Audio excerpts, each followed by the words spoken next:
Hi. Last preparation here. It's the first day of a last day of the HomeStory Cup, and actually the first time. Oh, thank you, Kai. The first time, probably ever, we have been starting the HomeStory Cup final day at 1 p.m. We usually hang out a little bit, sleep a little longer. We usually, have still too many drinks in us. I was already running with Hero Marine in the morning. We are getting older, right? We are getting older. The production, they are already in time. They always have been in time here. Thank you, guys. And let's go to the location and say hello to everyone. I feel like not everyone is also already awake here in the location. I see the guys already ready to cast the first games. I'm coming back to you later. Let's see. Broski was running as well earlier. He's not here. Broski's not here, right? No. Okay. Yeah, so he's freshing up. Tim, he was also doing sport in the morning. Look how healthy we are. Mr. Nakazami. Oh, the wraps are also ready here. Some vegan one, vegetarian. So what are you preparing, Matthias? What's going on? Is it too early for you? I mean, to prepare everything? It was not that late yesterday because Friday was too hard for me. And today we make the fried potatoes, some salmon and wraps and salads. I guess in 1 hour we are ready. As I said, it's the healthy lifestyle here. Salmon, potatoes, and salad. This sounds like a fitness influencer thing here going on. What can I say? As I said, I was running in the morning with the biggest Gabe, almost 12 kilometers. How is it ever doing here, everyone? Hey guys, how's it going? Your last day? Are you ready for the last day? Did you have proper sleep? Of course. We're a bit sad we cannot support Chino today, but we're glad to be here. You have been really loud yesterday, guys. It was really nice. Thank you so much for being here. But people look pretty fresh, to be honest. And the people don't, the exhausted people probably sleep still, right? This is what they do, but yeah, everyone looks great. You look great as well, man. Yeah, you look great. You look great. I don't find the exhausted people here, to be honest. Now it's getting tricky. Wait, come here. Okay, so follow me a little bit. Yeah, yes, people have drinks already in their hands. I see drinks here, I see drinks here. Enjoy it. Cheers. It feels like everyone is ready for the final day. Everyone looks ready for the final day, for the final games, because we have the top 8 almost ready here. The casters are on the couch. The trophy is ready. Yes. Wait, Mana. Okay, he's afraid. I'm afraid. You want to have it? Depends on how good you cast today. We might find a solution here. Secondary, probably a smaller one. We need to talk to Pepe and his team. We might make it work. I hope you are ready for the final days. For the final day, the guys on the couch, they are ready. The first games are about to start. We're in the top 8. 8 players fight for the trophy. We still have the Germans in the tournament as well. Let's see what they can do. Fingers crossed here. That could be a small surprise today. Enjoy the final day of the HomeStory Cup 27.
welcome back, everyone. Welcome back to the final day, day number 3 here of HomeStory Cup 27.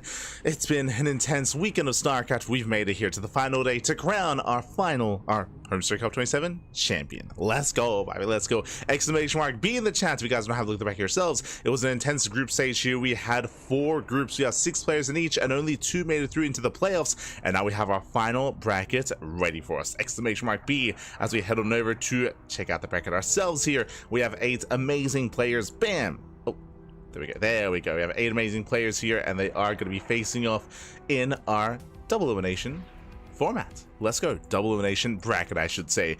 We have SOS versus HomeStory coming up first on the channel, actually. Let's go, let's go. We have a PvT between SOS and HomeStory. We have likewise ShoWTimE versus Lambo. That's going to be over on the mainstream. We have Zoun versus Big Gay versus Hero Marine, and Ryung versus Baby Marine. We got 4 Terrans, we got 2 Protoss, and we got 4 Terrans, 3 Protoss, and we got 1 Zerg as well. We got at least some variety here in the bracket, some variety in the playoffs here, which we do appreciate. Again, the mainstream, we're going to be covering the German boys with ShoWTimE and Lambo, and the mainstream will also be covering Big Gabe versus Zoun as well. So they're going to be covering those 2 matches in the quarterfinals. Are going to be covered by the mainstream. We are going to be covering SOS HomeStory alongside Ryung and Baby Marine. Oh boy. When it comes to what else is going to be on the channel here, depending on how fast or how slow these first set of matches are, that will determine whether or not we also cast the upper bracket semifinals as well. If they're really fast matches and we blaze through this and we're ahead of schedule, then the mainstream will cover everything moving forward. If these are longer matches, because these are all best of 5s, I should also emphasize best of 5s, these are all best of 5s. If these are longer matches, if we go into a longer 5-game series, long late game as well, if this takes more time, then we will be most likely covering the upper bracket semifinals 2 at a time. So we'll be covering one, mainstream will covering the other. So we're a little bit more fluid, we're a little bit more versatile when it comes to whether or not we keep casting after the upper bracket quarterfinals. We'll see, depends on how things turn out. Otherwise, again, shout out to the mainstream, of course. I believe Fiant and Mana alongside Eon Blue and I think Eon Blue, Fiant and Mana, they're going to be covering, they're going to be casting over on the mainstream. Much love to Eon Blue, much love. Near and dear to our hearts. Yeah. So they're going to be covering the initial match over on their stream. Yeah, sorry, it's going to be Mana, Fiant, and Loco. That's it. So the 3 of them are going to be casting the first series, the first match. So best of luck. Meanwhile, Jesus, we got a lot of people joining our lobby. We're going to be joined by Indy, Funka, alongside some others as well. Let's go. Just catching up with the chat. Eon Blue's in the production. Oh, okay. Oh, he might be observing. I know that Eon Blue, he was observing last HomeStory Cup, so he might be opting to observe a little bit as well. Possible. Here we go. Just catching up. SOS versus HomeStory will be good. Yeah, for sure. It's going to be intense, pipe. It's going to be intense. Again, HomeStory, he surprised us all. I didn't even get to talk about the groups themselves, but again, I do recommend the VODs. We've had 2 long days of StarCraft already, so I do recommend checking out the VODs here for the group stage. We had Ryung versus Lambo making it out of Group A, of course, in 1st and 2nd place. Mana had a good showing, barely did not quite make it through. We had ShoWTimE and Baby Marine making it out in Group B. That was the big surprise. I kind of glossed over the fact that Baby Marine is in the top 8, but yes, Baby Marine, he actually advanced on over Spirit and over Jumi, so really strong showing, and I would say upsets there from Baby Marine. He's popping off, not a baby anymore, young Marine.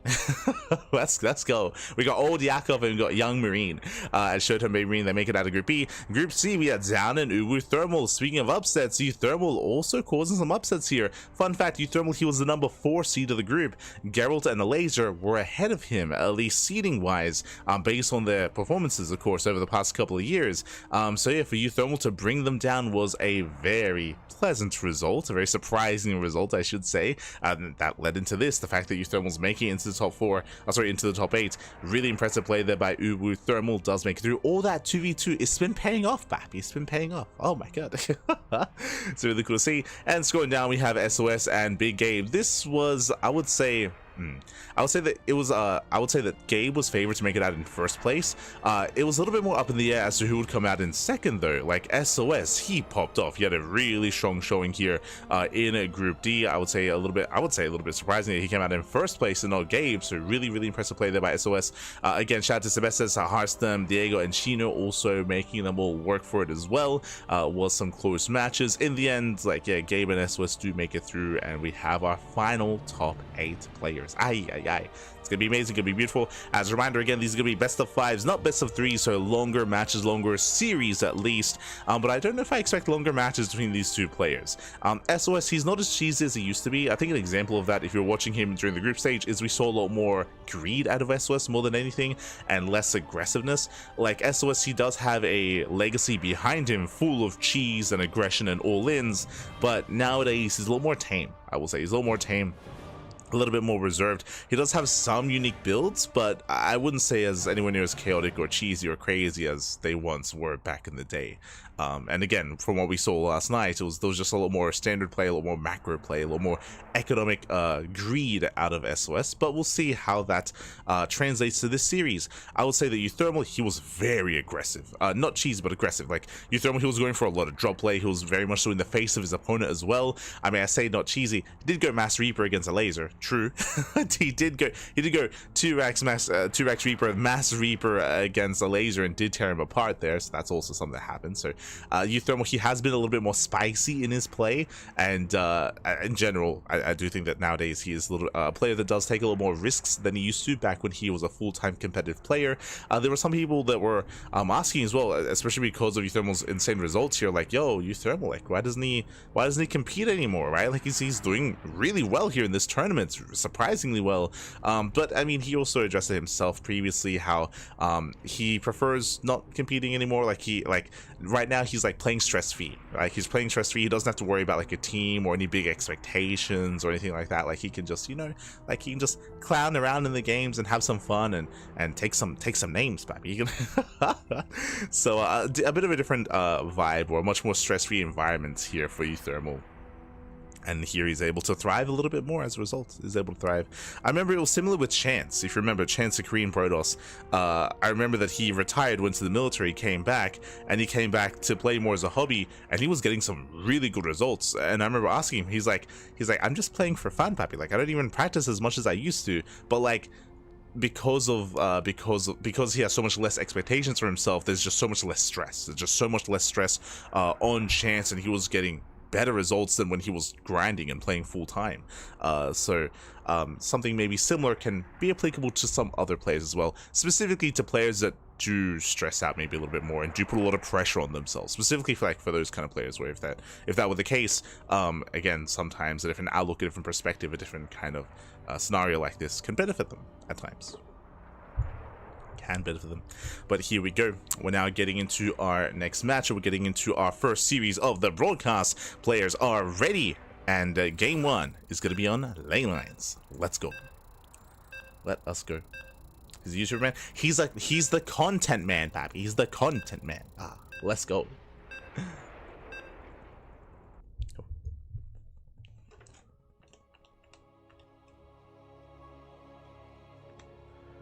As we are jumping into the first game. And spawning in the top right-hand corner of lane lines, we have the red Terran player. We have the player from the land of the Netherlands, living in Mexico, of course. It is Thermal. And what is he? He's remarkable.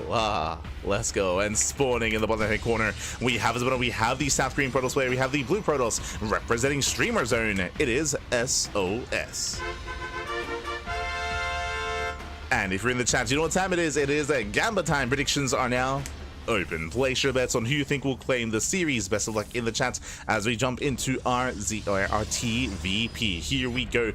And again, Zoun, he was very active yesterday against Geralt. I was very surprised. I was very impressed by Zoun's play, getting to a standard economic opener. I don't think we saw a single double gas opener, by the way, out of Zoun in last night's broadcast. But he did go for more economic starts, into drop heavy play, and into intense pushes. More often than not, was sneaking sneaking out across the map, was avoiding scouting, was avoiding vision, and sneaking up on Geralt time and time again, taking down the 3rd base, the 4th base, and pulling Geralt apart. We'll see if HomeStory can replicate that success here against SOS. Let's go. And again, I don't really expect anything too crazy out of SOS here in these initial matches, but we'll see, as he is one to typically open up standard in TPP. Oh, I say that for now. Gate Cyber Expand, so he's going to be delaying his Nexus a little bit here. This is a little bit more standard here, going for the initial Zealots. We'll see as he does scout across the map. And he should be cancelling this. Never mind. True. As we just mentioned, HomeStory, he's been known for economic openers, so we're going for the Zealot to rally across the map to delay the CC. Okay, let's go. Zealot is rallied. HomeStory going for the CC on said, oh, actually, never mind. Racks into factory on one base into a delayed CC. HomeStory playing safe. HomeStory playing much safer here. With that, you can see he's checking for proxies. He's going to be scouting. As we mentioned, SOS isn't really known for that sort of thing here nowadays, but he does move out with the Zealot, and with this probe, he can look to set up a reinforcement point as well. Okay. So Zealot moves out. And again, the goal of this Zealot is to delay the CC. Is to delay this CC that's on the low ground. SOS, he saw the factory timing. From here, we're going to an add-on swap. It's going to be, oh, okay, add-on swap onto reactor to helium production. Zealot's on the way. There is a marine to defend, but again, the CC is going to be delayed, and the probe is in position for a proxy setup. Zealot will delay. Nice start here from SOS. He'll zone away HomeStory. Will contain HomeStory on a 1 base economy that much longer. Hellions have arrived. It should clean this up, but here comes the Adept to reinforce. Adept does move in. Getting a lot of hits here in the Hellion. Behind this, we do have 2 more gateways back at home. This is very aggressive by SOS, going for 2 more gates and setting up for a proxy 4th gateway. Okay, so hyper aggression here in the follow-up from SOS. And the scary thing here is, remember, HomeStory, no SCV scout, no Reaper scout. He does have Hellions, and he has to rely on these Hellions for scouting information. He has to figure out what's going on. He has to get a read on the gateway count. But the problem here, the Hellions were scouted, and we do see SOS with a full wall, or at least looking to full wall. And what is he hiding? He's hiding no tech, no Twilight Council, no Stargate, no Robo. They get extra gateways, and the probe is moving back out. Again, I would imagine for a proxy. Island is set. Hellions, they do break through. Not bad. Yeah, they break the way through. 3 Hellions, they can one-shot probes. 1 worker already gonna be going down. He gets 1, he gets 3, he gets 4. Nice damage. 4 probe kills, rotates over, heads into the main, and this is what's important here. Again, a 3-gate setup. Oh, boys are being pulled. 6 probes going down. Meanwhile, across the map, we are reinforcing. Stalkers are moving in, and SOS just sends it. He just sends it across the map. Again, the lack of tech here is a tell that something is wrong. Now he knows. We have forward mines to defend. Soon to be 6? Jesus, what? 6 forward mines are set up. SCVs are going to be going down.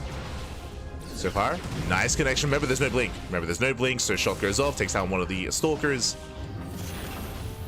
Then we're coming to the mine drop. Mining is denied here at the natural, and HomeStory has to evacuate. Yeah, he has to evacuate the natural base. He has to pull out. Mine drop is moving in. Army is spotted. Oh, and yeah, so he did notice. Yeah, did notice. There's the defensive warp in. He's aware. He's getting ready. Robo follow-up out of SOS.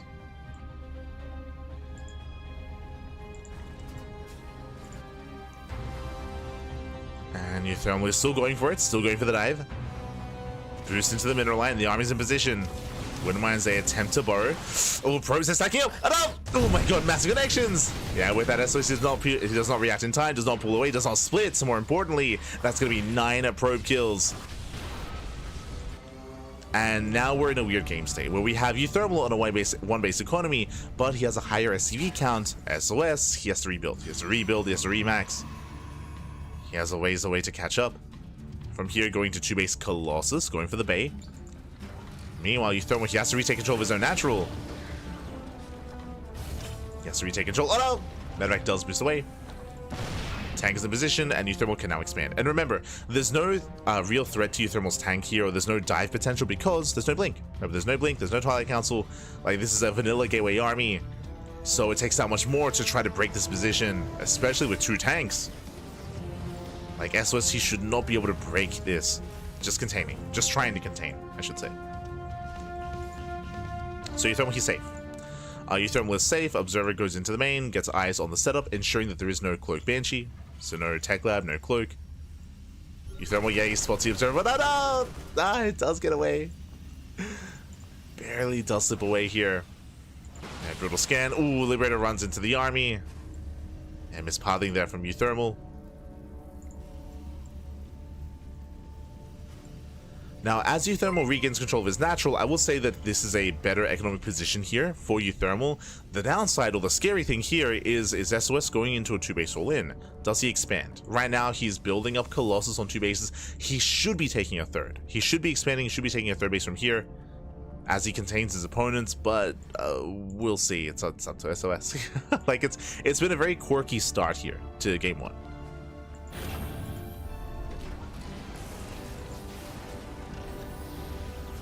Here comes Euthermal's move out. Now, when it comes to Euthermal and his vision, he saw the Robo, he didn't see the Bay, but seeing the Robo tech instead of the Twilight Council, he can assume it's going to be Colossus. Like, he can make that assumption. Obviously, that's not 100% confirmed. For all he knows, it could be just Immortal production into a 2nd Robo. Scan reveals a 3rd base is late, so now he knows that there must be tech waiting for him. Like, this base is very, very late. On the one hand, it means that maybe Thermal can knock it down, but there we go. Another scan. Now he knows. Yeah, now he has confirmation. He's aware of the Colossus. Now he knows what he's moving into. Does he share time? And Euthermal will see if he can break through. Oh no! Liberator once again gets caught out. Does survive. Thermal pushing forward. Tank boy's going up. He does focus on the Colossus. Colossus should go down, but what about the rest of the army? What about the Immortal? Yeah, SOSC breaks through. SOSC will clean this up. He will clean this up. Again, there's just not enough support for these tanks. Yeah, Euthermal, upon seeing this, he should have backed off here. Recognizing that, again, the base was late. There was no saturation. No reason to push out. And SOS holds. He does hold. Now he can start to saturate. And from here, SOS is able to shut down the main army. Now he can freely expand and freely saturate. Euthermal has to lick his wounds, and now landing his own 3rd CC. His tank count was reset, so 0 tanks. And we shouldn't be seeing any more from here. Just going to be Biomine. And from here, Euthermal can go for drop play at least. And I still give the edge to Euthermal here. Like, this was a better engagement. This was a better fight, a better moment for SOS, for sure. But he's still behind tech-wise. Like, right now, he's going to the Twilight Council, into the Forge, +1, into Blink. And what this means here is that his army is very immobile. So if Euthermal were to go for drop play, it would be difficult for SOS to keep up. Like, already, this one Liberator, for example, 3 probe kills, pulls away. Like, it's just difficult to react and difficult to shut it down. Here we go, double drop towards the left side. And I do really like this here from Euthermal. Again, just abusing the immobility of SOS's army. Liberator moves in, causes a distraction, gets a Stalker, is going to go down. Euthermal poking forward, and again, this should just be a distraction. He should back up. Retreats, here comes a drop into the mineral line, and this is meant to deal damage. Gets a couple of workers. It doesn't quite get the Robo, but does get 6 probes, not bad. The matchup going off, trades well against the Zealots. At the same time, moving on the right-hand side, but does run into the army. And from here, Euthermal picks up and he pulls away. And you can see here, he barely lost anything. He lost like, what, 3-4 units? So a better trade for Euthermal. Getting 7 probe kills. Doesn't take down the Robo, doesn't do critical damage, but nice damage nonetheless. And the drop play continues. Meanwhile, it's going to be charge here from the side of SOS. Going to a Zealot heavy composition. Observer does spot the main army. SOS is aware, he reacts. He responds. You can see him, yeah, he does split here towards the natural. He's ready for the drop. He's ready for one drop. Is he ready for the other? Because as this is happening, we do have a drop into the main, or sorry, into the 3rd base even. Does unload. SOS, he does react. Pulls away in time. Shouldn't lose too much. Euthermal moving in. So if SOS is keeping up, now he's up to 3 Colossus. Oh, Euthermal tempted to dive there, and not quite able to. Drop further into the main. It's getting a bit chaotic here. And Euthermal, he's at risk of losing everything. Yeah, he does boost by, and SOS holds. So a shaky, but overall a defense here from SOS. He defends his natural, third, his main base as well. He does bleed out a couple of probes, but nothing major. SOS is holding on throughout all of this though. As SOS, he's like struggling to maintain his 3 bases. HomeStory, he's on 3 himself, now getting a 4th CC.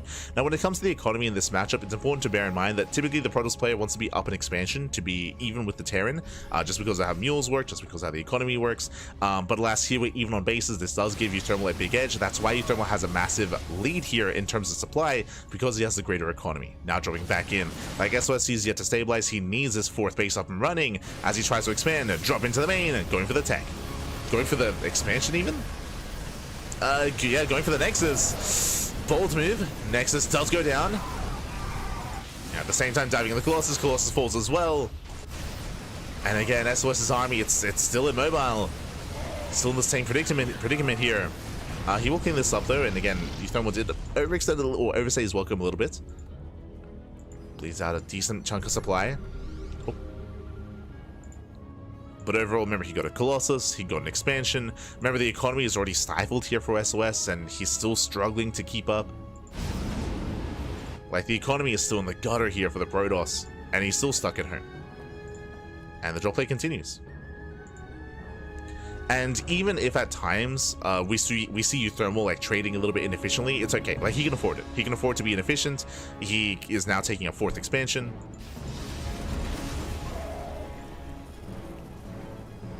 He can throw away excess units here for a couple of probes here and there, or for a Colossus here and there, and it is still worth it for HomeStory. Go, dropping into the natural. Once again, going for the middle line, gets another 9 probe kills. Now going for the expansion, and he should get it. Yeah, there's no saving this. Nexus goes down. 10 probes. From here, he can pick up. Then when he runs into the main army, he has to get the hell out of there. Has to pull away, dropping into the main, killing a pylon, and GG gets called. He just pulls SOS apart, and HomeStory will take game number 1. Whew, GG. GG, well played. And if you were here yesterday, you would know that this is how he brought down Geralt as well. Like in HomeStory versus Geralt, it was a very similar dynamic.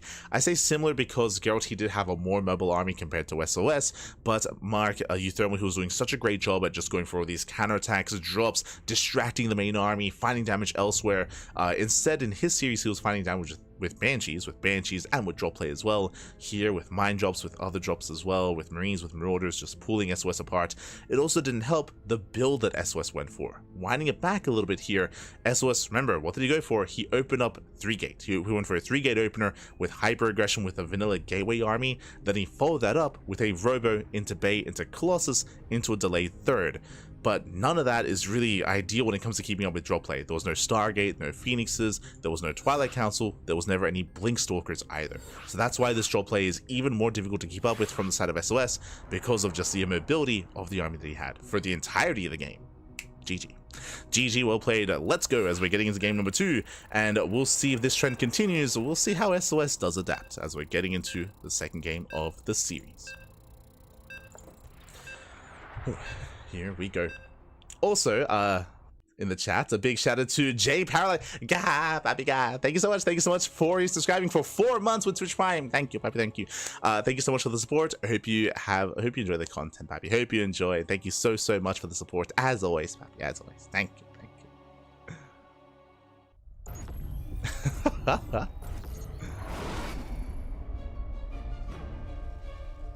I don't understand why you chose CranKy Ducklings, but I understand you definitely know StarCraft. I love this channel. Let's go, anniversary. Esther J Paralyzed.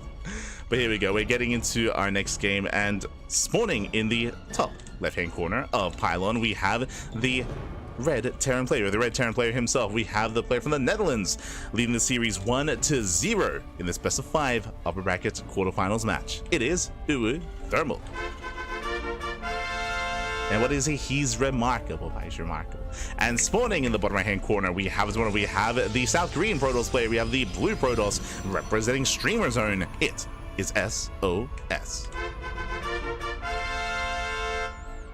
And also a big shout out to Inko0 in the chat as well. God, I mean, thank you so much, as we actually had back-to-back subscriptions there. Thank you so much for the Twitch Prime for the first time. Thank you, Pappy, thank you. Hope you enjoy the content, hope you enjoy the casting, hope you enjoy the StarCraft. Thank you, do appreciate it.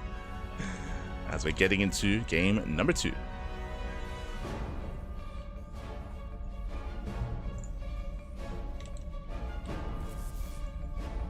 Mark in game.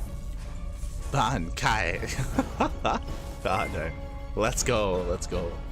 And yo, speaking of the support in the chat, big shout out to Eva.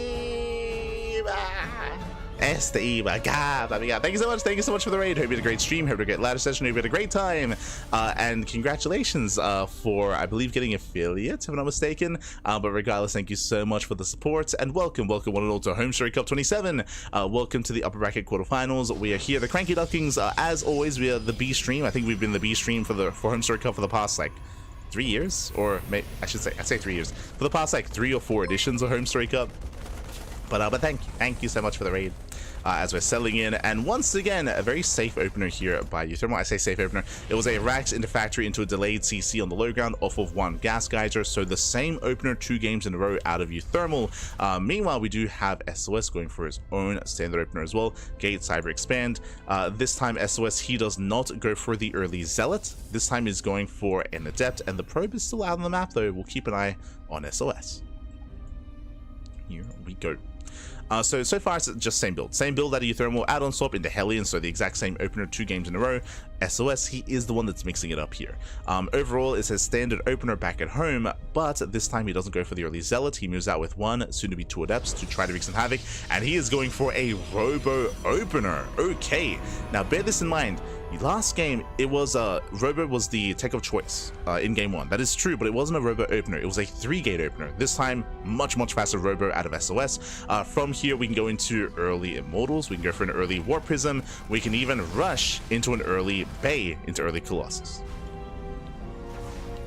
So this is much earlier by SOS. Adept does shade into the main, and does threaten the mineral line, but is going to be cleaned up. Does get a full scout at least, is fully aware of the opener, and will delay the CC. Will kill 2 workers. Not bad. Does delay, does disrupt the economy here of HomeStory. The probe is still active on the right hand side.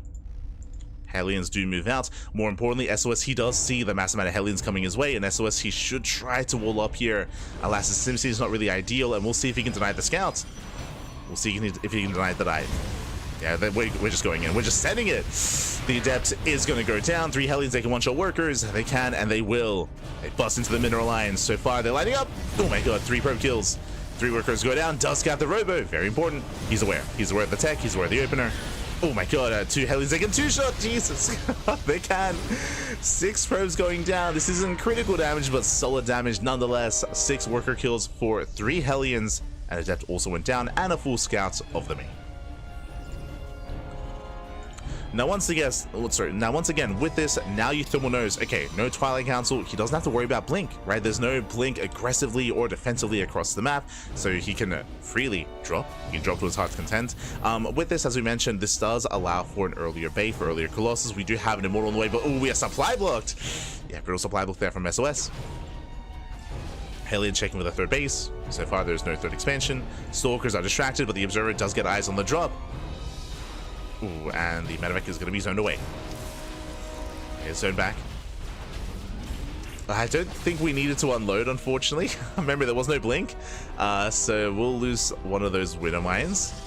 Dropping into natural. There it is. Fast Bay, fast Colossus. Drop comes in. Won't get too much damage here. Denying mining time at least. Widow Mine goes down. And SOS will defend. I remember last game as well, I kind of glossed over it, but HomeStory, he also popped up with this mine drop. He was able to get, what was it, 6 to 9 probe kills? But this time, barely anything. And again, I do think that HomeStory, he just maybe overreacted a little bit when it came to the first engagement, when it came to losing his initial Widow Mine. And checking his vision, he did see the Bay, so he knows. And again, so it's going to be 2 base Colossus here from SOS. Drops back in. SOS does pull away. Yeah, this time SOS is locked in. Behind this, we have our 3-1-1 setup here out of HomeStory. Does have his 3-1-1. Building up his tanks, building up his bio.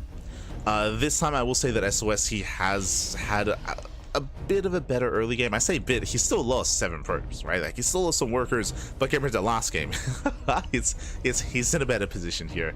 Once again, though, he's taking his gases on 2 bases, and he's going for a late third. So delayed third base in favor of gases, in favor of upgrades, in favor of Colossus. So just really fast Colossus here out of SOS. With this, if HomeStory were to go for a 2-base all-in, a really marine heavy 2-base all-in, or like a 3 rags timing or something along those lines, the Colossus would shut it down. Extra gateways, just, oh my god, we're getting up to 6 gates. So a 6-gate setup here on 2 bases, still no third base in sight. Very committed here by SOS.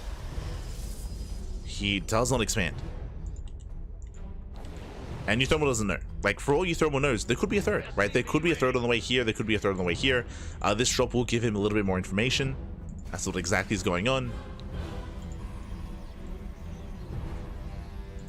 But SOS, he is committing on 2 bases. So similarly to last game, I would say that HomeStory shouldn't be pushing. I'm referring to the moment where HomeStory pushed in towards the third, when he scanned and he saw the third base only just started, and then he decided to push in and he lost his tanks. Similar position here, where the third is only just now starting. Right now we don't need to push out because SOS has been focusing on his army. Oh, there's a cannon. Okay. Medevac is going to go down. Oh. Drop into the main base as well. Does force a recall. The shot goes off. Does catch a stalker. HomeStory slipping in. I do like this. The base is low. Remember, the base is late. And can we force a cancel? No shot. It's going to be close. It's going to be very close. It looks like he does force a cancel. Massive pickup. And nice catch here from HomeStory. Can you do it again?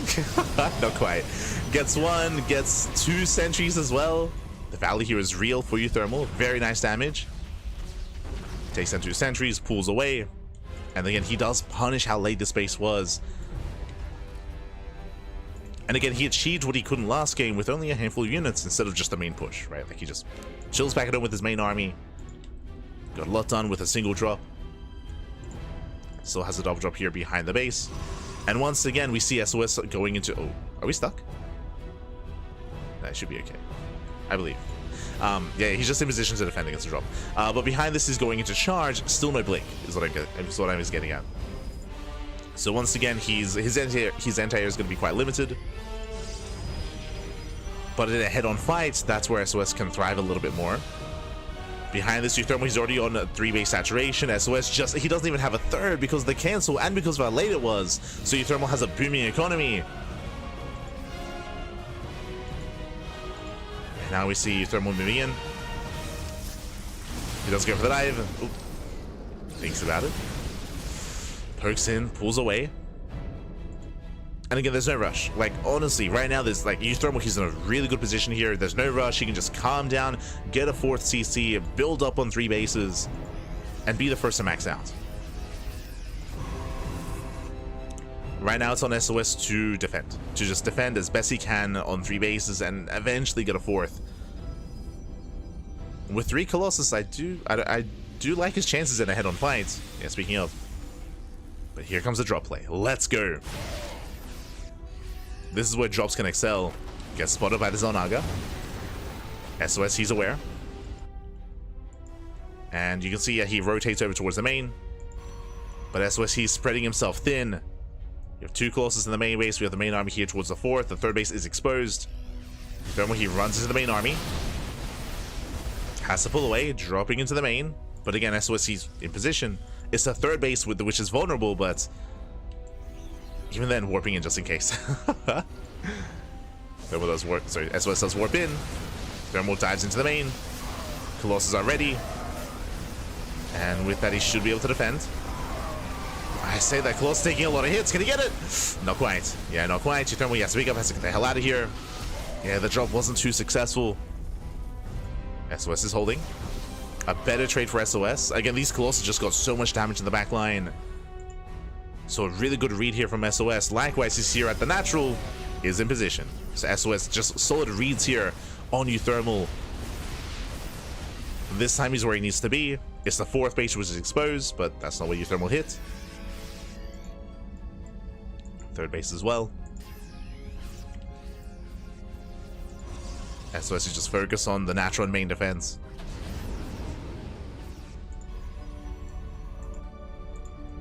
Thermal dropping into the main. Jeez, that's a lot of army in the Metamax. Euthermal is maxed out. Now, this is where I'm a little bit concerned for Euthermal. He's maxed, and if he doesn't do something with this army, if he doesn't trade, then SOS will slowly close that supply gap. So SOS is catching up, and hey, he so far saves the 4th. Ooh, and SOS, he does see the army move out. He has the Zonaga. He notices. SOS, he rotates. He's in position. SOS is keeping up. Drop into the main. SOS out of position. Nothing quite in the main. Okay, he's going for it. Let's go. This time with Vikings. Yeah, this time with Mass Vikings. Does go for the recall. Vikings getting in position. And it's go time. This time he should get Colossus. I say should. Jesus, the shield bite puts in a lot of work. 1 Colossus goes down. He gets 1. He gets 2. And he should get all 3, but the Bio army is suffering. 1 more volley, barely gets to find a Colossus. Yeah, at the same time, does hit the left-hand side, gets another Jesus, how many Colossus were there? wait, hold on. I missed that. 4 Colossus just went down. There's still 2 left over. That's crazy. He had 6. Ay. Yo, we got Colossus for days. And SOS, he's successfully defended. Like this entire time, the past couple of minutes here, SOS has been holding, defending, has been trading his army, but what hasn't he been losing? Workers, right? His probe count has been healthy this entire time. Barely any economic damage. And that lead that Euthermal once had is not really there anymore. Not as much, not as heavily. So basically this entire game, SOS, he was just turtling up, defending back at home, and now he breaks out. Now he breaks out for the first time. Nice EMPs. Solid EMPs. Ooh, the ghosts are exposed. Yeah, ghosts are going down. 1, 2. Ghosts gonna be falling. Ay.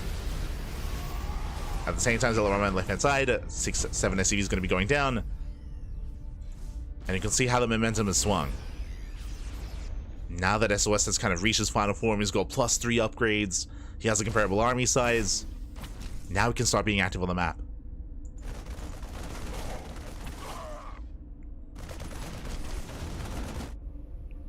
So SOS, he got where he wanted to be. Successfully defended. And things are looking a little bit more dicey here. I just realized +1 is still in the way. Euthermal, he was so committed. 0 upgrades. Ay. That I was not expecting. I was so fixated on the drop play, but so was Euthermal. Yeah, and the longer this goes on, the better it's going to be for SOS. Dropping into the main. I believe recall's not on cooldown. There we go. Recall is being used. Does recall in time. Yeah, Zelt hit the defense. And Euthermal's being shut down. Euthermal so far is being shut down. SOS is keeping up. It's getting close on the left-hand side. But nice kiting here from SOS. Hey, kites back. The Colossus holds its ground. Drop into the 3rd. This will get damage done. Finally, some worker kills. Find some damage, but that may just not be enough here. 7 probe kills. Euthermal back into the main. Ooh, oh god, Medevacs are being shut down. Yeah, Blink is now done. And Euthermal is running out of steam here. He's losing a lot of supply now. He's getting some probes. Okay, 17 gets a mineral line. Okay, let's go. Does get a mineral line. But SOS is maxed. SOS, he doesn't care. He just goes for a super max army instead. And soon SOS can A-move. Soon he can just like bring everything together and just walk across the map. And it's gonna be a tough hold here for Euthermal.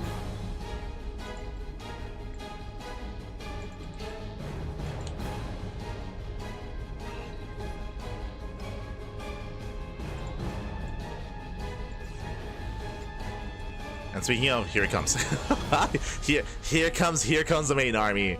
As SOS does push right through the center, right down mid, towards the natural, and Euthermal cannot stop this. He cannot stop this army.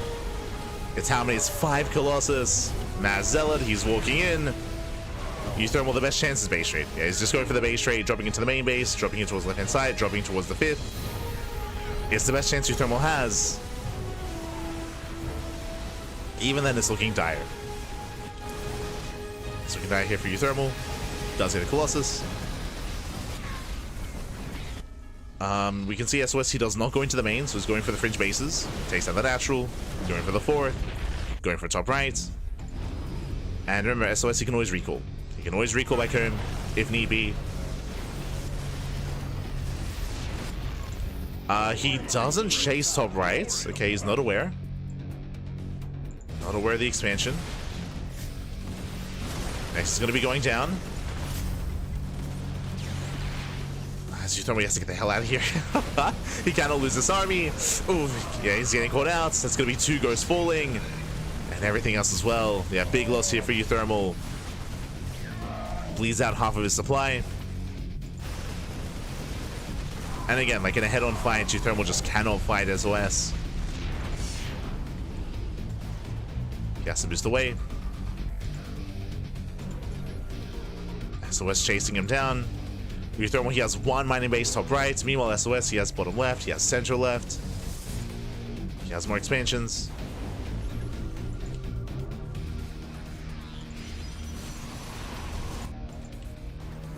And it looks like SOS, he found top right. Yeah, he found the expansion.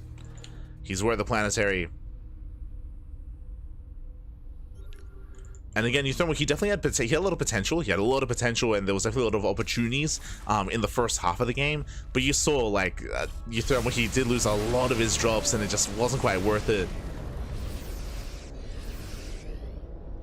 SOS, he was able to successfully defend. He did his best stats impression. The Shield of Ire, or if not the mouth. He just defended, built up, and then broke out into this.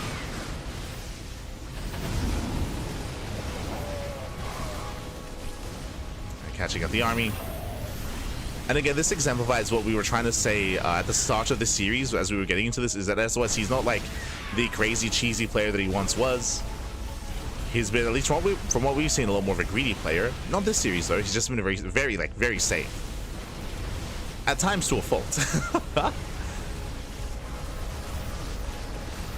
But late expansions, late 3rd base, late 4th base, but you know, slow and steady for SOS. He got there.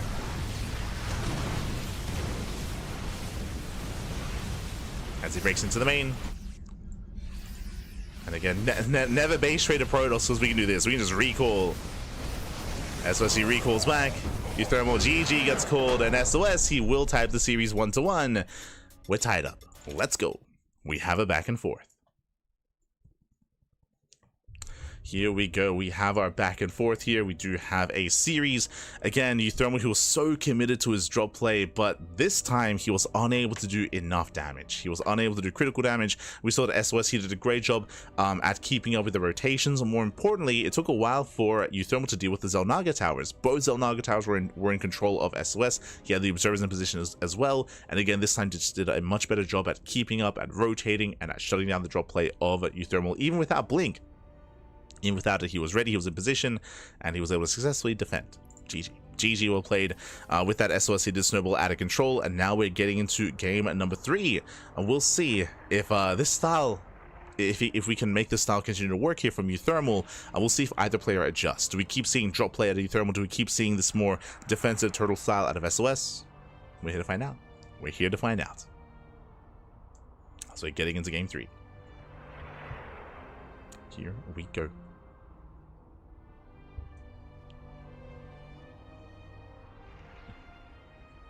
So I think UThermal forgot upgrades. Yes. As we were pointing out, like, I don't think it was intentional that UThermal, he forgot his eBay and he forgot his upgrades. I don't think that was intentional. I think he was just a little bit too focused on his drop play. Unfortunately, a little bit overly attentive to them. Where upgrades fall by the wayside.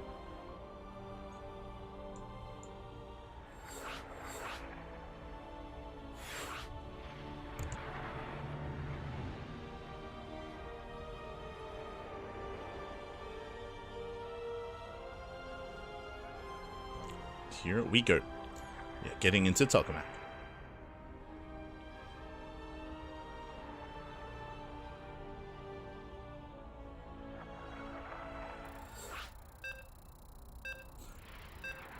Have a beautiful stream, Pipe. Ah, thank you, thank you. Hi.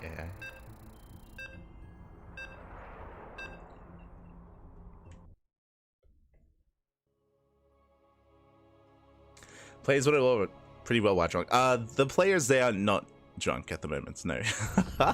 You can make an argument for last night. You can make an argument that that's where, that's for sure. I do know that some of the players are definitely taking shots in between some of their matches. For sure. But here we go. We're getting into our next game and spawning in the bottom left-hand corner of Tokamak. We have... Oh. Bam. There we go. We have our red Protoss player, the red Protoss player himself. We have... Oh, wait, what? Oh my god. No wonder I was so confused. Yeah, it's time to meme it up, Papi. It's time to meme it up. There's a story behind this. We'll get into it. We have now he was Terran. He has switched to Protoss. It is Ubu Thermal. Oh boy. And spawning in the top right-hand corner, we have the South Green Protoss player. We have the blue Protoss representing Streamer Zone. It is SOS. Now, if you were here last night, you would know that Uthermal, he played nothing but Terran during the group stage, but except for one game. There was one game where he switched to Protoss. If you remember, during the interview that he had on the casting couch, on the main stream, he spoke about how he was only going to switch to he wanted to switch to Protoss at one point, but he would only switch if he loses with Terran. Like, if he loses a game in a series with Terran, then he will switch to Protoss.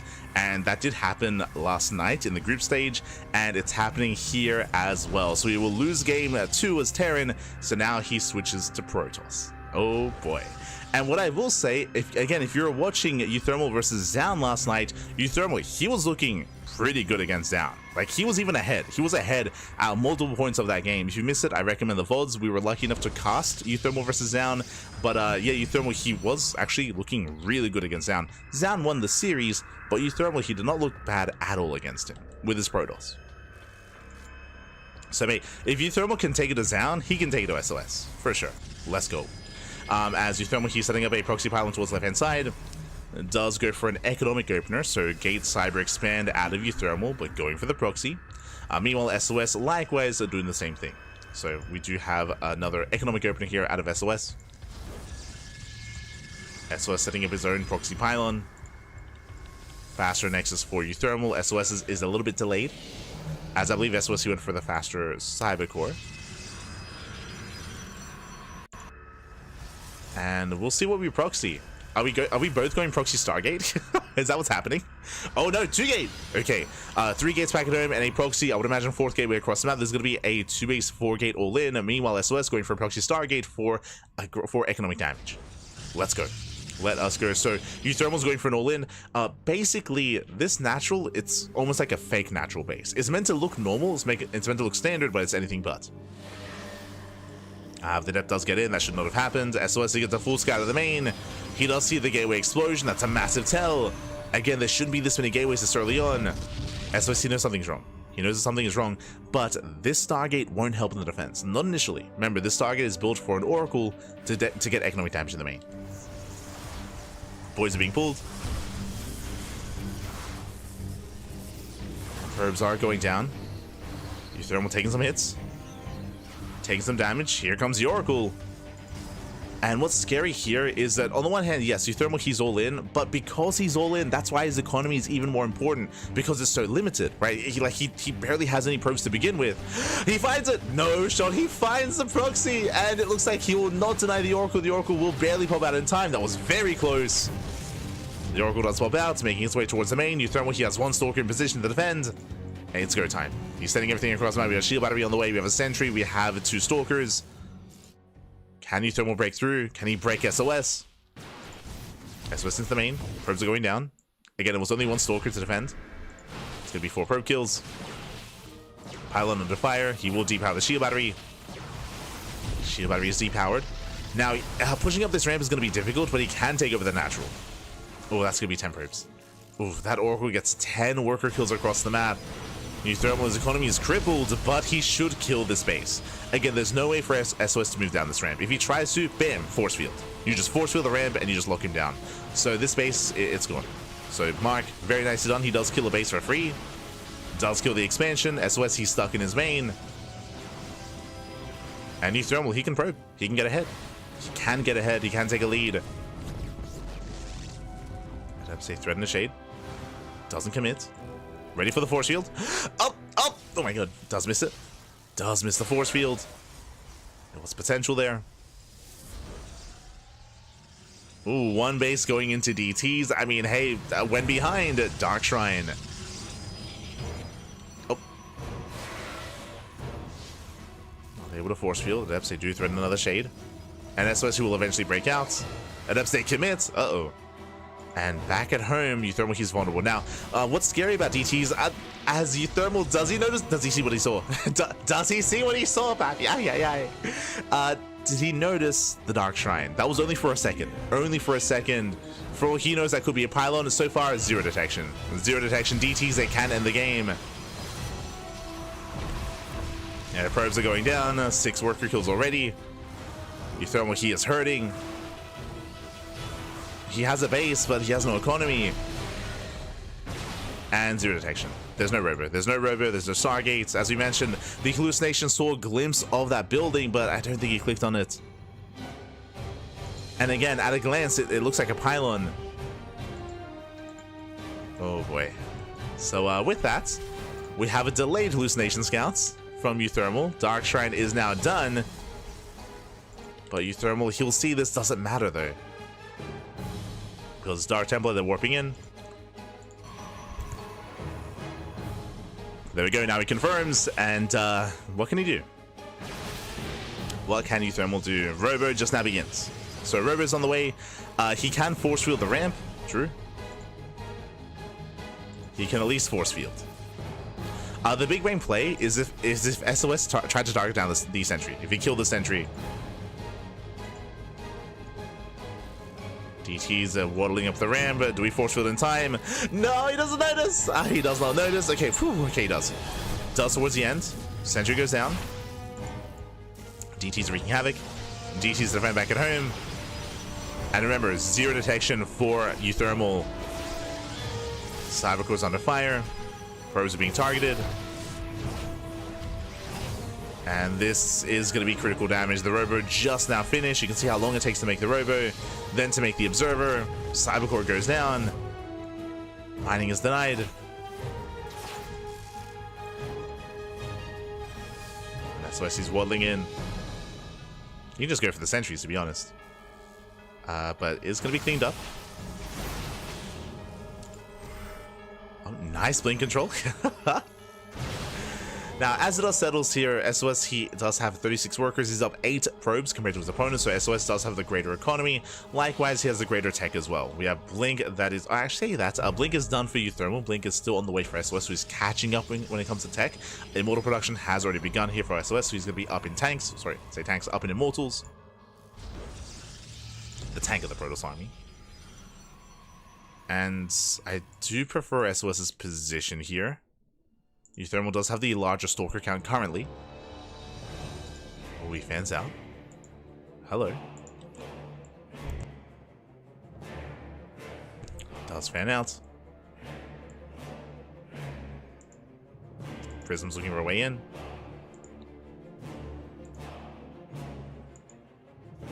Looking for a way in here.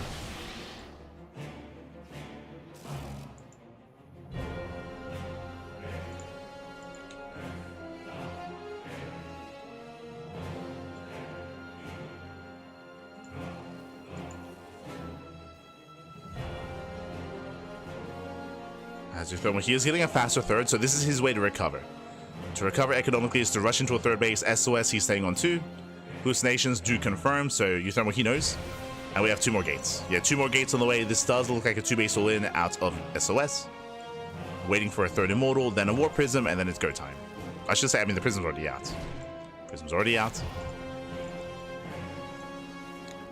And soon SOS will break free. It's going to be on Thermal to try to slow this down, to maybe catch the Warp Prism.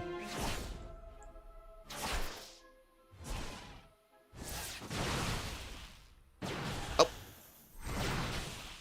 Speaking of, Prism does survive. SOS has the high ground. Stalker.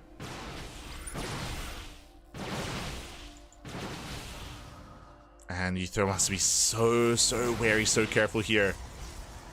UThermal, he now has a worker lead, but again, that's because SOS, he hasn't been making probes until now. Getting another expansion. Does get a third, but here comes a push. SOS, he has how many? Oh, getting 6 gates. Ooh, Prism goes down. Nice catch. Okay. Nice catch by UThermal.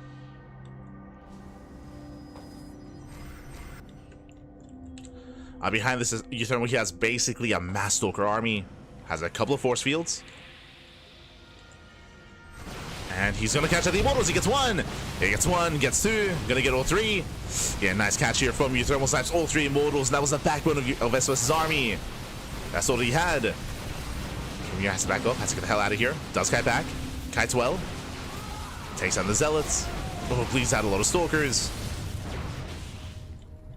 I'd say that was a better trade for UThermal. Catching all 3 Immortals. And given time, UThermal can build up a greater army. Just build up. Again, I assumed that SOS was going for a 2-base all-in, but he expanded. And he didn't throw down extra gateways. So he's just falling behind. SOS, he's falling behind at this point. You can see the supply disparity just get larger and larger in favor of UThermal. Just because of his economy. And because of how late this 3rd base is for SOS. Someone moving in. Catching out a couple of units. Getting a 4th base. Back at home, no cannons to defend, unfortunately. The DTs are moving in, but there is detection.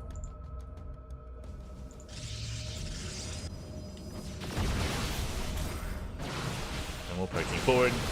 UThermal, he never started +2, which is a bit of a concern. He never did start the upgrade. The other scary thing here is that SOS, he's getting a more complex army. Like, he's working towards Archons, Immortals, Charge as well.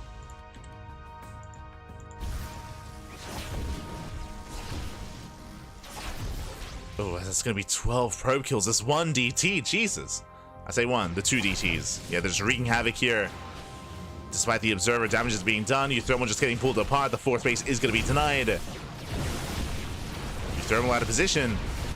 At the same time, warping into the main. There's a cancel. UThermal just getting torn apart. Likewise, a slow lot run by doesn't get much done. There's a recall back home.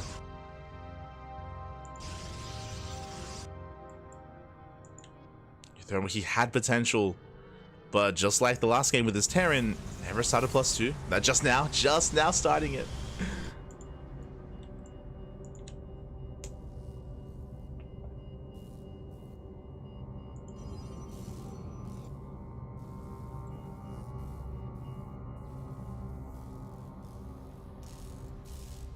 As he does bypass the army. A pylon, maybe a couple of probe kills. Not quite. Going straight for the natural. He's trying to. From here being turned away. And UThermal's in trouble at this point. He is in trouble here. UThermal, he has a really mobile army, that's true, just because he's so Stalker heavy. But in a head-on fight, look at this. Now we're up to 5, soon to be 6 Immortals. Already 6 Immortals. 6 Immortals, 5 Archons. Like, this is a very beefy army here for SOS. A very efficient army, maybe a better way of putting it. More so than UThermal's.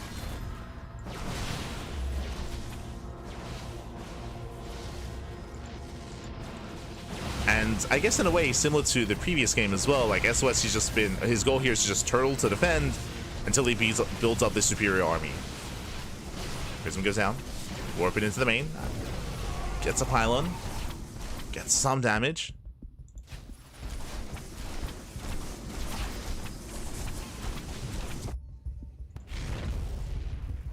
Anyway, SOS is racing all the way back home. Okay. Everything's turning around. That means that the expansion is exposed. Oh, never mind.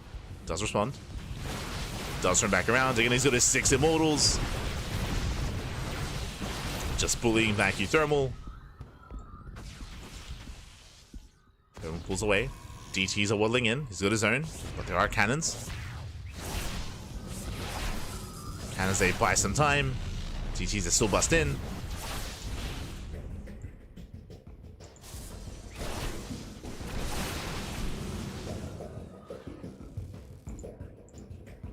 Two bust in. Yo, we got Blink on the way for the Dark Templar as well. Let's go. Charge is done after your thermal. He's now incorporating a couple of Archons. He's now starting up his own Immortal production as well. He's getting there.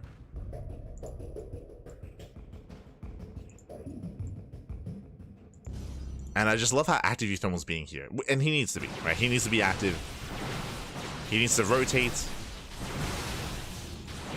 It's on him to try to pull SOS apart. To try to. Oof, as he's bleeding out some key units here, Immortal goes down. I'm just worried about the moment where SOS decides to push, and I think that's this moment. We're there.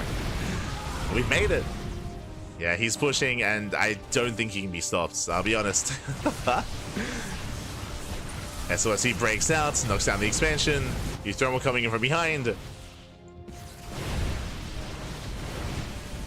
But he just cannot engage. Picks off an observer.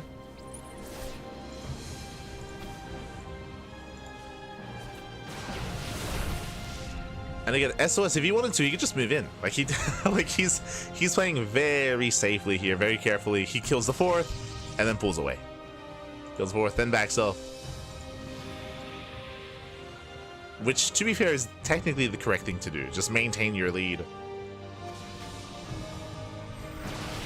Or just maintain, yeah, just maintain yourself.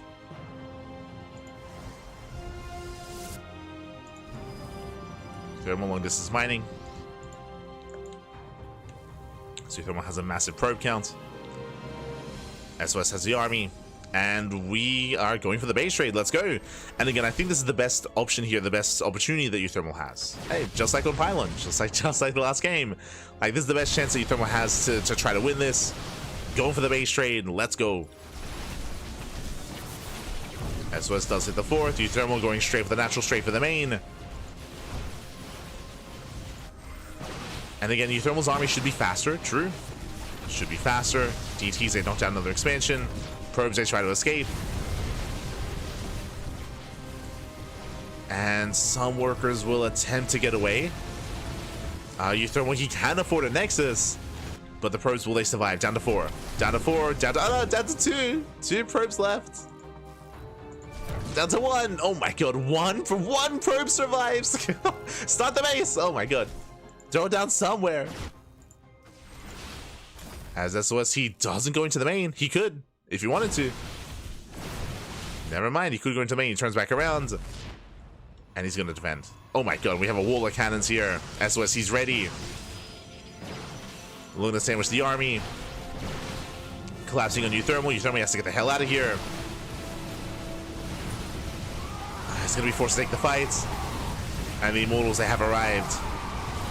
Yeah, and GG gets called again. Uthermal, he cannot fight head on. And SOS, he will take game number 3. GG. GG, well played. SOS, he will take a lead in the series here. And SOS is 1 game away from claiming the series and advancing on into the next round. Uthermal, again, he was able to hold his own. He had some good moments here in this game, but as we saw as the game progressed, as the game went on, he did kind of lose that lead, that he lost that advantage. It was very shaky though, very back and forth. Again, both players had their moments. In the end, SOS, he, as we mentioned, as he built up the superior army with mass Immortal, mass Archon, a death ball of an army, if you will. GG. GG, well played. And here we go. We're getting into our next game. And we'll see if Uthermal commits to Protoss or if he switches back to Terran. Again, we know that he switched to Protoss because he lost the game with Terran. Now that he lost the game with Protoss, does he switch back to Terran? Like, what's it going to be? What I will say, though, is that, again, like, the skill level between Uthermal's Protoss and SOS's Protoss is not too large. Like, I could definitely see a world where Uthermal could have won that game. Like, definitely, 100%. Like, if you recall, there was a moment where Uthermal, he was up in economy. He was up in economy, up in army, up in bases.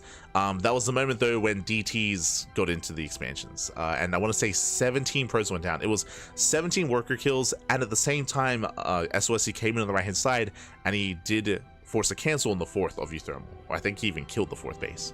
Like in one swift move, Euthermal, he lost a mineral line and he lost an expansion as well, and that's when SOS got himself back into the game, clawed his way back in. As we are getting ready here for our next game. And again, Euthermal still deciding on how he wants to approach this, on how he wants to take this.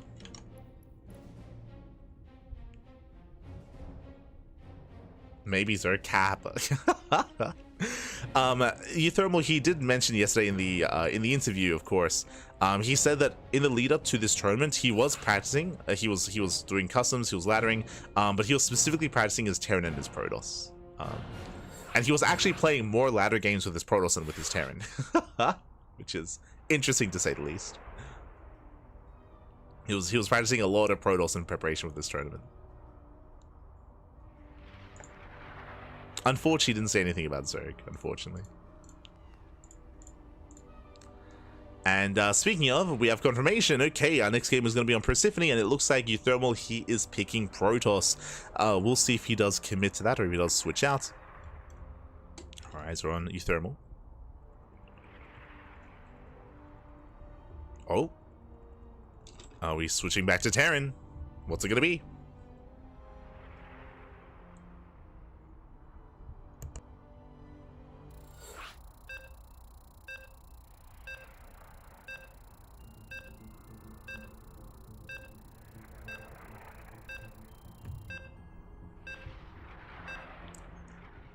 Here we go. We have our answer here. So Euthermal, he is switching back to Terran. So he played that one game with Protoss, which again, he had his own moments in that game. He definitely could have taken it himself, but now he's switching back to what he does best. Let's go. As spawning in the top left-hand corner of Persephone, we have the red Terran player. Oh. We have the red Terran player himself. We have the player from the land of the Netherlands. Down in the series 1 to 2, it is Ubu Thermal. There we go. Sorry, just fixing up his in-game name. And spawning, he is remarkable. True, he is. And spawning in the bottom left-hand corner, we have the South Green Protoss player. We have the blue Protoss representing Streamer Zone, leading the series 2-1 and 1 game away from claiming the series. It is SOS. Here we go.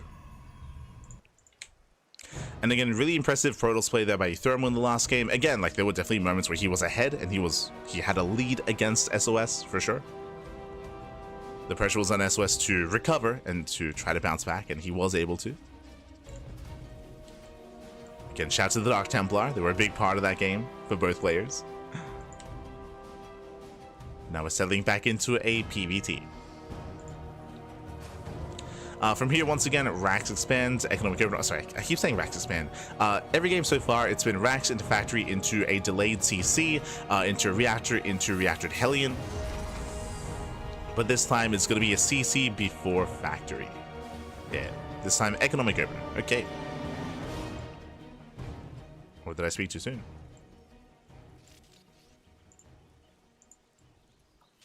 That's a probable delay. And the CC is going to be thrown down. Okay, so yeah, command center before factory. So this is the greediest opener we've seen by Euthermal so far in this series. Game 1 and Game 2, he was going for a faster factory and faster commitment into Hellions. This is the first time where he's just going into a much faster command center instead. So a much more economic start here by Euthermal. SOS back at home, just going for his Kate Cyber Expand. Standard opener out of SOS. Now, every PvT that we've seen so far tonight, SOSC has gone for robo-based openers. Of course, on Pylon, he went just straight up for a robo opener. Meanwhile, in Game 1, we saw a delayed robo after a commitment into extra gateways. But all roads led to Ro. Like, all roads led to Colossus. And yep, there it is, robo. Oh, this time it's Proxy, though. Okay. Proxy robo out of SOS is looking to spice things up here in the final, or potentially the final game. Let's go. Looking to end it in style. Setting up with the proxy robo, proxy gateway as well to reinforce. And for the time being, Thermal, he's not aware. Did SCV scout. Did get eyes on the opener. Behind this, going for what looks to be a mine drop. And the drop is going to be important. Now, a couple of things here.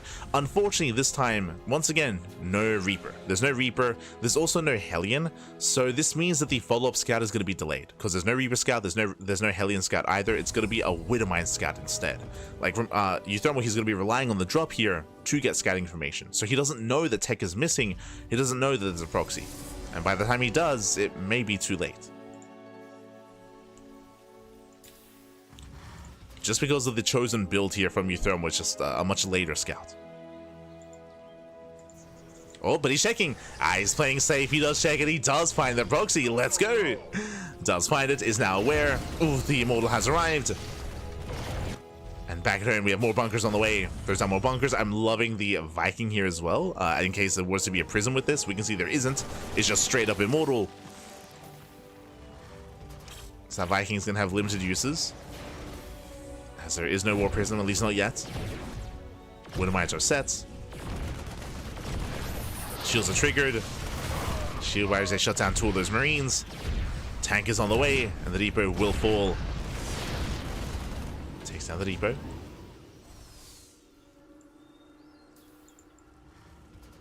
Tanks are moving in.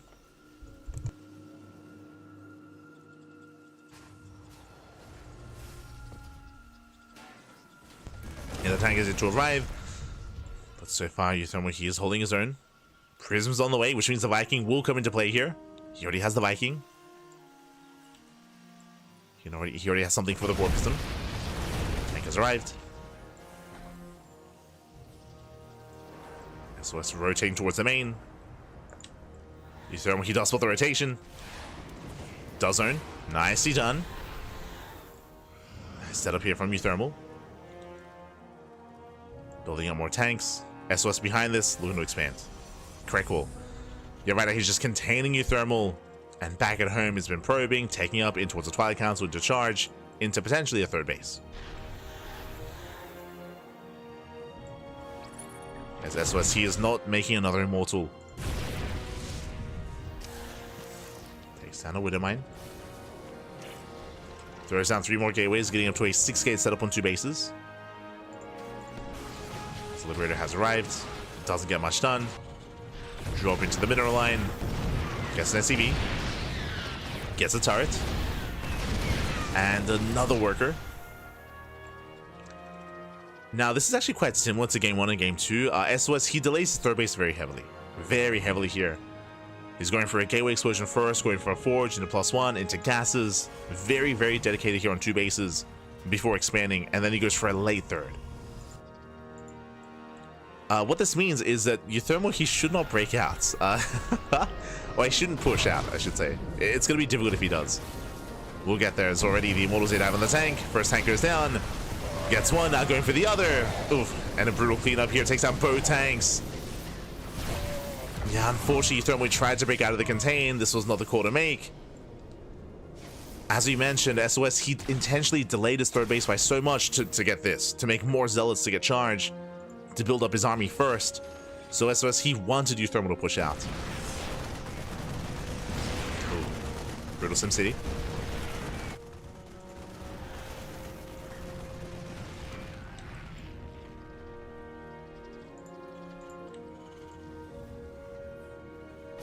And now Euthermal, he's hurting. He lost a lot of supply. Yeah, tanks are going down. SOS, now he can go for the kill. Boys are being pulled, and he can focus down another one of these tanks. Ooh, does bring it down. Gets 9 SCV kills. Will lose the Immortals, true. It's going to be a costly trade here for SOS. They're ready doing what they can.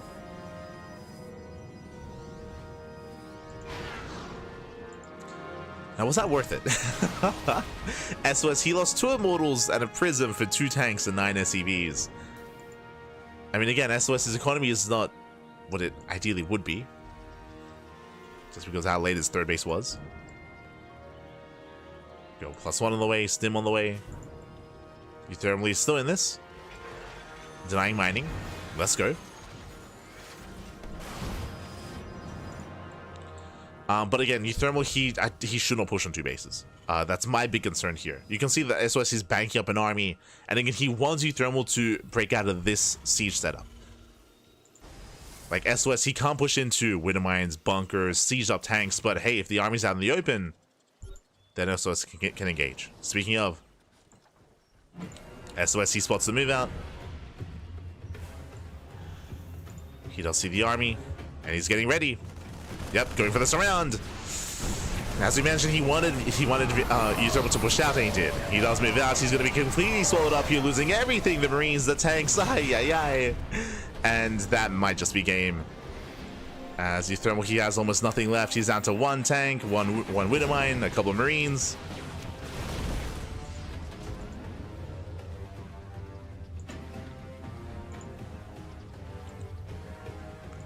Again, just because of the overall setup here that SOS has had, he wants Thermal to push, and he's been doing it. He gets what he wanted.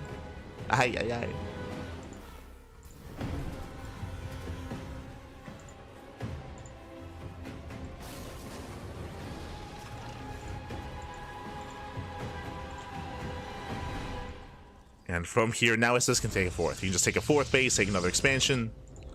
He can start working towards Colossus production, true, into a bay, into Colossus.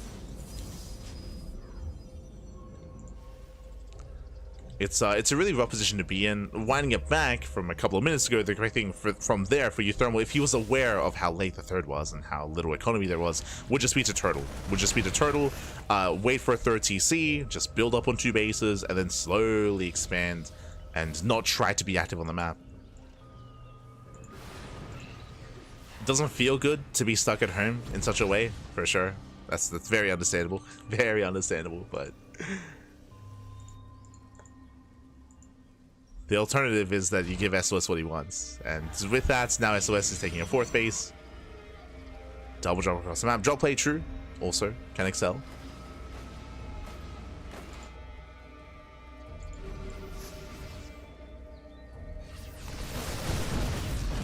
Denies the base, not bad. Denies the 4th, SOS, he races everything back home. And Thermal can now take a 3rd. Now, something that's like the silver lining here, I mean, SOS is still ahead, don't get me wrong. SOS, he's still not been making probes, like, so his working count is still very low. He's been very adverse to making workers. This entire series, not even just this game, but the entire series.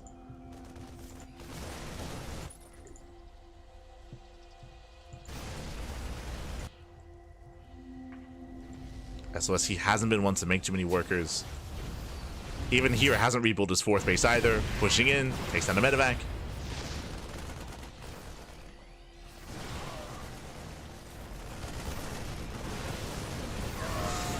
Once he engaging in the army, SOS is moving in. I don't think he needs to though. He's pushing into a choke point, but he might still have enough anyway. Tanks, they hold the line. Likewise, cells are going to be going down. But SOS, he still trades well enough. And he might not break the natural, but he's containing. He's still containing, still denying the 3rd base. Prism gets sniped. SOS, he at least wants a 1st tank. Boys are being pulled. And Thermal getting desperate. You can see here, heavily oversaturated. He just wants a 3rd base. He just wants a 3rd.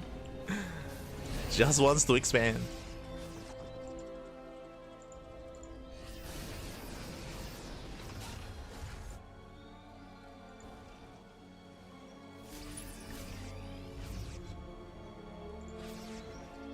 And eventually he does, true. And again, this is where the lack of 4th is hurting SOS.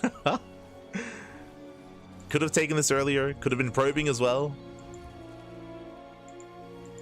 Like it's not like Thermal was killing workers or anything, though, it's just SOS isn't making them. He's not he's just not probing.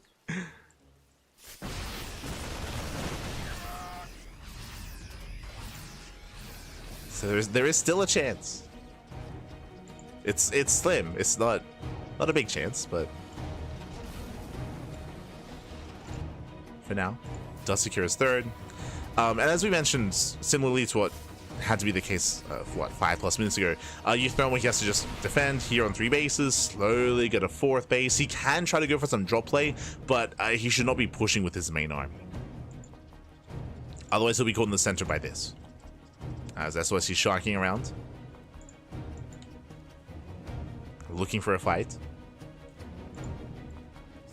looking for a straight units like this.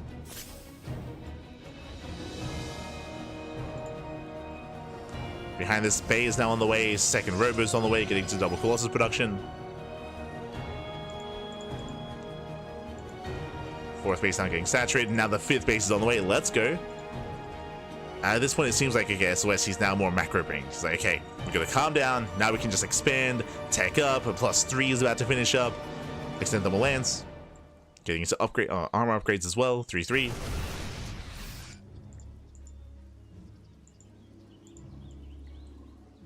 And calm down.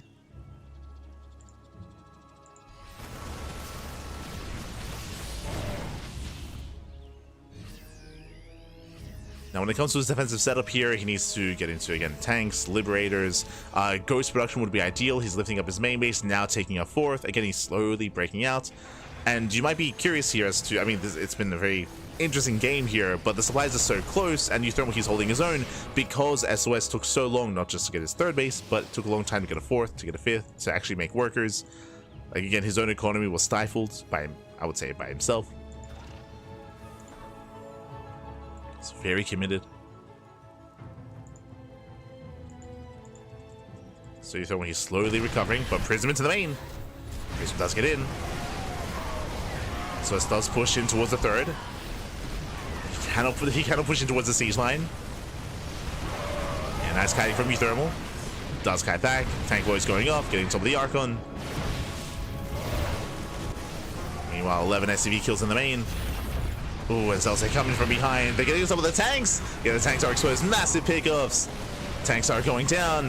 The 3rd base as well. And SOS, he's done it. SOS, he breaks through, takes down 31 SCVs. Youthromo, he overreacted here into the main. He was out of position. And GG gets called with that SOS. He will take the series 3-1, advancing on to the upper bracket semi-finals. GG. Whew, GG, well played. Congratulations to your SOS. He will claim the series. A very intense back and forth as well. Even though it was 3-1 in favor of SOS, there were plenty of games here where Youthromo, he was able to hold his own, even referring to the PvP game as well, and even referring to the game on Pylon. Game 2 and Game 3, I can definitely see a world where Youthromo could have taken those games as well. This one was a little bit more one-sided, where Youthromo initially, he did react well to he scouted the proxy, he scouted the robo, he was able to defend, but it didn't seem like he recognized how committed his opponent was on 2 bases. So we saw, I want to say it happened almost 3 times this game, where Youthromo, he tried to be active on the map and he got punished for it. He got punished time and time and time again, losing any kind of semblance of momentum that he otherwise could have had. GG. GG, well played with that. SOS, he will claim the series. Congratulations, and my condolences to Youthromo, but he did a great job making it this far. And again, I could definitely see a world where he could have taken down SOS as well. It was a very close series despite the scoreline, and for Youthromo to make it out of the groups, again, did surprise many to make it through the group stage. GG. GG, well played. And you know what this means? This means that Youthromo, now he can have some drinks. Now he can enjoy HomeStory Cup. Let's go. Doesn't have to worry about competing anymore. He can just calm things down and open some chelas, papi. Let's go. Let's go. GG. GG, well played. And with that, we are now getting ready for our next matchup. Now, over in the mainstream, I believe they just wrapped up. with Lambo versus ShoWTimE. I'm not entirely certain as to who took that series, but if you were keeping an eye on it, would appreciate to let us know. I think it was ShoWTimE, as they're having a winners interview. Like he was going straight Hydra. So I feel like... Yeah. They're just now conducting the interview. Fun fact, both these series, they actually finished at the same time. they just finished at the same time. Both SOS and Youthromo and ShoWTimE and Lambo, and that means we're moving on to our next matchup here. Exclamation mark, be in the chat to have a look at the back yourselves. Let's go. Un momento. As we do refresh and catch up on said bracket. Here we go. Okay, from the top, we have SOS. SOS takes down Uthermal 3-1, advancing on to the upper bracket semifinals. ShoWTimE takes down Lambo 3-2. That was over on the mainstream. And now we have a PvP between SOS and ShoWTimE. That is going to be in the upper bracket semifinals. But before the semis, we have to wrap up the lower bracket. We have to wrap up the quarterfinals. Up next, we have Zoun versus Big Gabe. That is going to be on the mainstream. Just as a heads up, that's going to be over on the mainstream. They're going to be covering that PvT. We are going to be covering the TvT between Ryung and Baby Marine.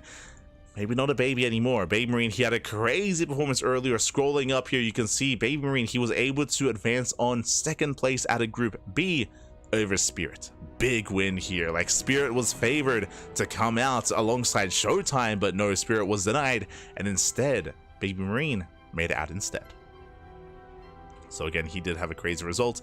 I will say though that Ryung, his best matchup is TvT, 100%. Ryung, he's one of the big reasons why Clem no longer plays Terran in TvT, or why he avoids the TvT matchup. So this is where Ryung thrives. This is his element, is what I will say. It's his strongest matchup. So it's going to be quite a challenge here for Baby Marine. Best of luck. Best of luck here to our Italian Terran player. As we are going to be going on a break. We're going to be going on a break here. When we come back, we'll have our next series. Oh, they're giving SOS an interview. Oh, hold on. 오랜만에 이거 해외대회 와서 Yo, shout out to SOS. 해가지고 너무 긴장이 됐는데 또 상대 선수 스타일이 좀 특이하잖아요. 그래서 깡고 좀 아집 싸움 했는데 져서 좀그 약간 심리전에서는 많이 졌던 것 같아요. First of all, it's a very long time for the offline tournament and for the abroad, and so it was very nervous a little bit, and so I just try to close eyed and want to play his own play.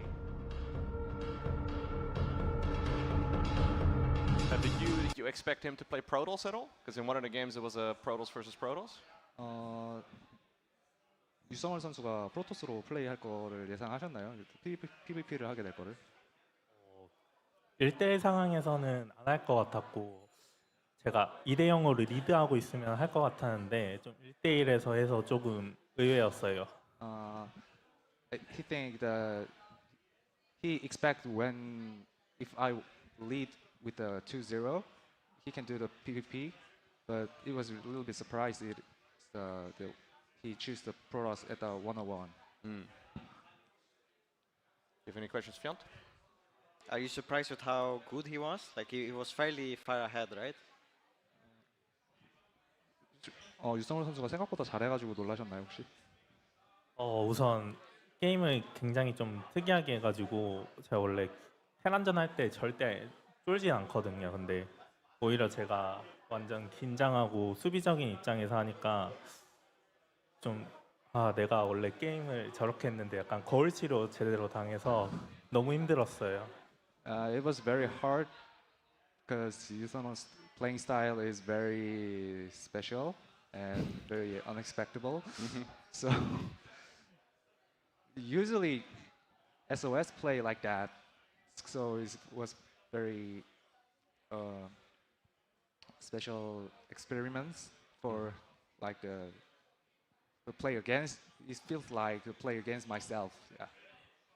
Yeah, so your next opponent is going to be ShoWTimE. It was a lot more predictable, a lot more straightforward, I guess, in that mind, at least compared to Uthermal. Is that an easier opponent, you think, therefore? Because maybe Uthermal is crazy, but ShoWTimE is very strong.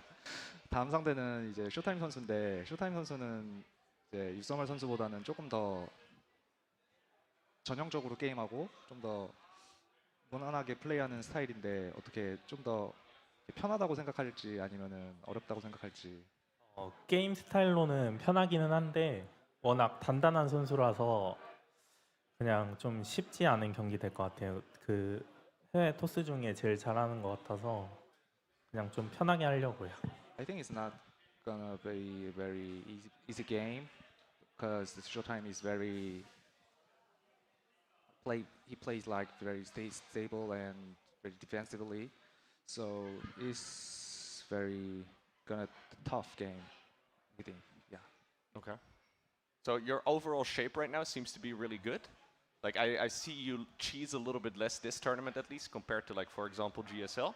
Are you feeling like you can win the entire event here? Do you think you're going to be able to win? GSL이나 다른 시리즈에 비해서 올인이나 이런 플레이가 좀 많이 적었던 것 같은데 이게 좀 그렇게 해서 이기실 수 있을지 어떨지 앞으로 게임에서. 그 전에는 경기 수가 워낙 많다 보니까 약간 조금 다양한 빌드보다는 그냥 손 가는 대로 했던 것 같고 이제 또 쇼타임 선수랑 할 때는 좀 빌드로 이기고 싶은데 푸프전은 빌드가 없어요. 그래서 그냥 실력 싸움 해야 될 것 같습니다. Before the playoff, he should play very many games, so he plays like the leather game. Then he prepared his strategy. So, but versus ShoWTimE, the game that will. He said PvP is there no strategy. Okay. So he'll gonna play like the very normal or just what's gonna do what is gonna work. Yeah. Okay. Yeah, he has a little bit of time to prepare. Yeah. A little bit. Any final questions, Fiant? No. All right. Other than good luck. Yeah, Thank good you. luck. Thank you. GG's. Oh, one more thing. SOS, could you sign it? Could you sign it? Oh, there you go. Yeah. We keep forgetting to ask everybody. Yes, anywhere you like. Oh, I think it's upside down. Yes. Maybe for the signature, it doesn't matter much. Thank you. All right.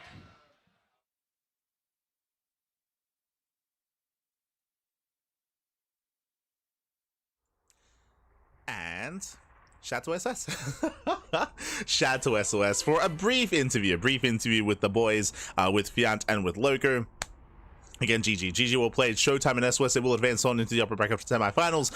Unfortunately, that does mean that both Uthermal and Lambo, they will be stepping out. They'll be stepping away here. They're both knocked out of the tournament. As we mentioned, though, up next, we still have another matchup ready for us. It's going to be a TVT between Ryung and Baby Marine. We're going to be going on a bit of a break. The players need some time here to set up, to get their PCs up and running, to get them going, to get ready here for the next match. So we're going to be going on a bit of a break here. When we come back, we'll have that TVT ready for you. See you soon after the break. See you soon. Bye. See you soon.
And welcome back, everyone. Welcome back to the HomeStory Cup 27, day number 3 playoffs. I'm of course just VIP. I hope you enjoyed that lovely brutal OST. I apologize for the extended delay, for the extended downtime, but we are here. We are back with our second series of the broadcast.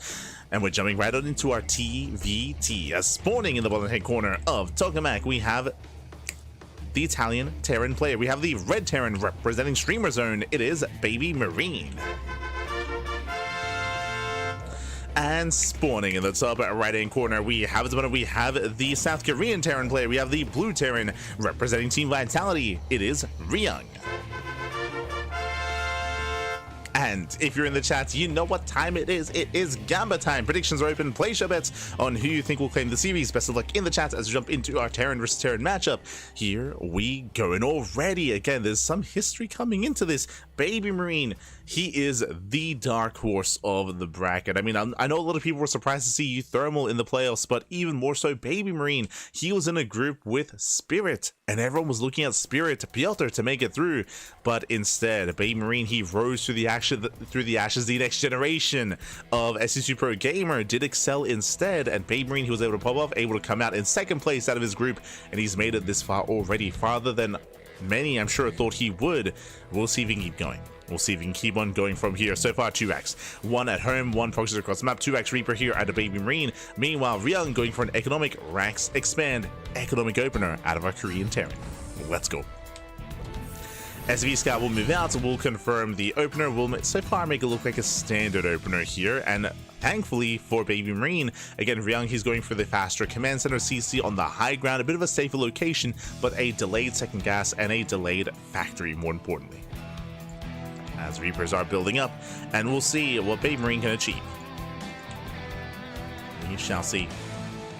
Likewise, when it comes to Ryung, this is his matchup. Like Ryung, he has arguably some of the best, if not the best, TVT in the world. He's one of the reasons why why Clem stopped playing TVT, just period. Got the hell out of there. Is Ryung's Terran matchup. It's terrifying. It's brutal. He's very good at positional play, specifically positional play, map awareness, map rotations. Is where he does excel. As Baby Marine is rotating in. Ryung, he does pre-pull the boys. He's ready here on the high ground. Does take down the first SEV. Yeah, he was able to scout, was able to confirm. He saw both gases. He saw the lack of factory. And so far is keeping up. So solid read here by Ryung. And sure, he's losing mining time, but he holds. The worst case scenario is if he loses the first Reaper, then he loses the game. Right? Reaper goes down, Marine goes down. The production is shut down, and then the game can just snowball from there. But Ryung is holding. He's holding strong. Hellion has arrived. With the help of the Hellion, this should not get much done. Baby Marine going for the mineral line. Hellion does get a shot off. Nice KDA charges, knocking the Hellion back. Once again, turning back the army, gets 3 SCVs, not bad, and Baby Marine, can he get out of here? Ooh, he will lose 1 Reaper, but only 1. Yeah, 1 Reaper goes down. Does pull away, 3 SCV kills, not bad. And what's important, he's containing Ryung and back at home, claiming his own base. It's still only halfway done, it's still a ways away. But it's all about containing and delaying. Does pull out, another Reaper falls, down to 2 Reapers. Yeah, 2 Reapers left here for Baby Marine. Aye. Will pull away.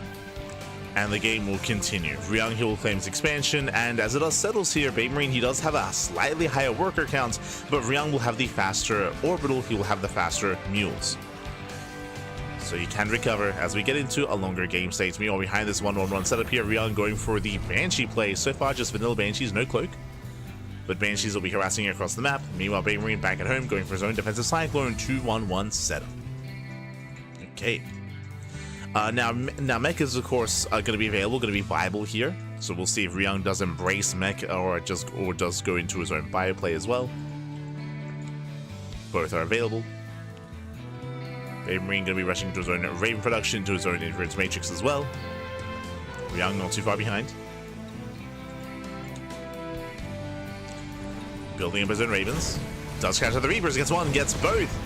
Both Reapers go down. Nice big here from Ryung. He pulls away. Banshees have hit the field, but just the 1.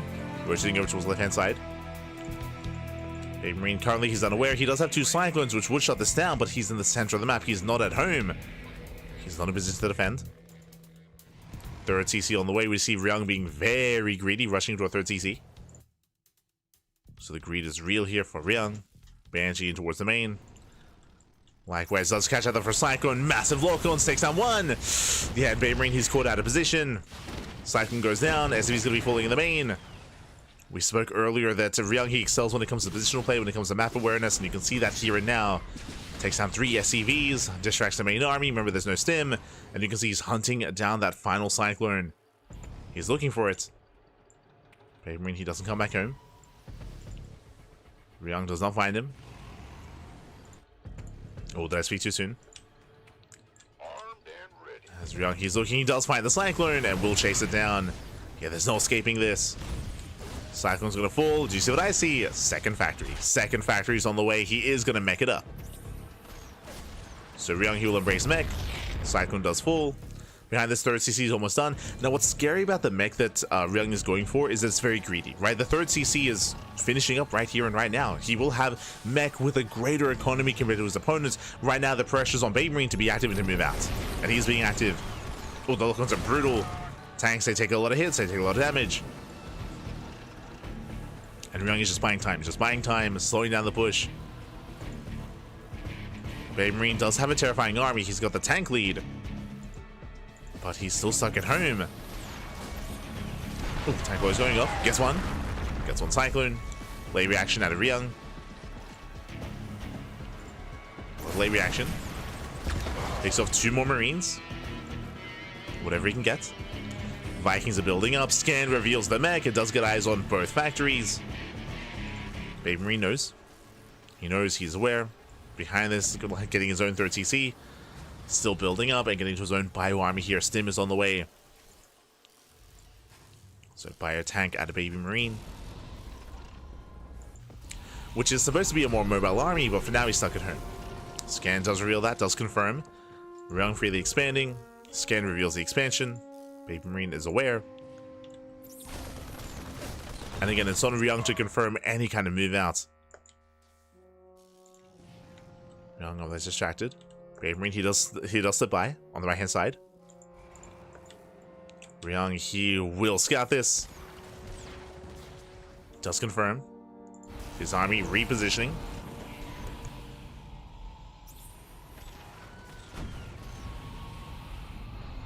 He's getting ready here for the main force. Vikings are ready. Both players have 3 Ravens. Baby Marine, he doesn't find a way in. He is looking.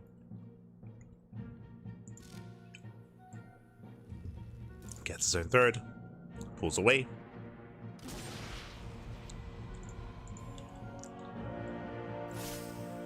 Let's pull away. Up. We'll take a tank shot to the face.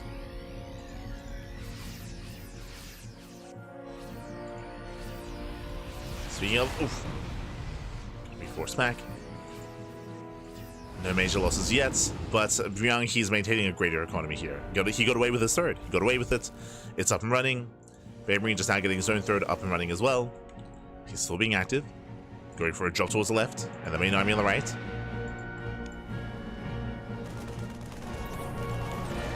And you can see Baby Marine just distracting Ryung. Going for the drop. Turrets are still on the way.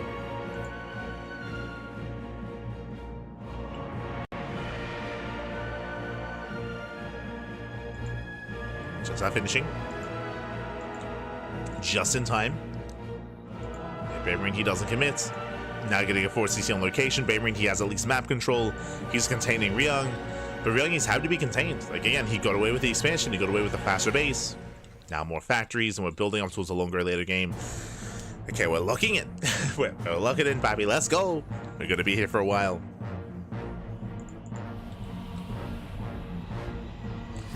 Right now, the pressure is on Baby Marine to maintain map control, to try to take an economic lead. The problem here is that the army is greater for Ryung. Like, Ryung, his army is more efficient. A mech army is just that much more terrifying. So there's a lot of pressure here on Baby Marine to try to find some pickoffs here and there, to find a chink in the armor, a weak point in the defense. You can see here a ring of turrets towards the main. Sensor tower here at the 3rd. Baby Marine, he's looking for a way in. Oh, getting caught out. We'll lose one. We'll lose both Medivacs. Ooh, both Medivacs go down. Brutal pickups. Suddenly, there's no more drop play here on the left-hand side.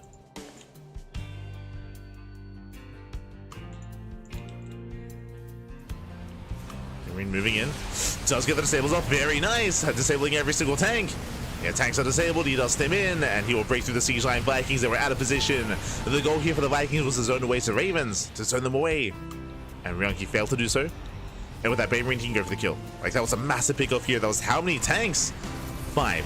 That was 5 tanks going down. Now is the time. Ryung, he's exposed. He doesn't really have much support for the army. As Ryung is slowly taking it forth. Baby Marine looking for a way in. Oh. Still rotating.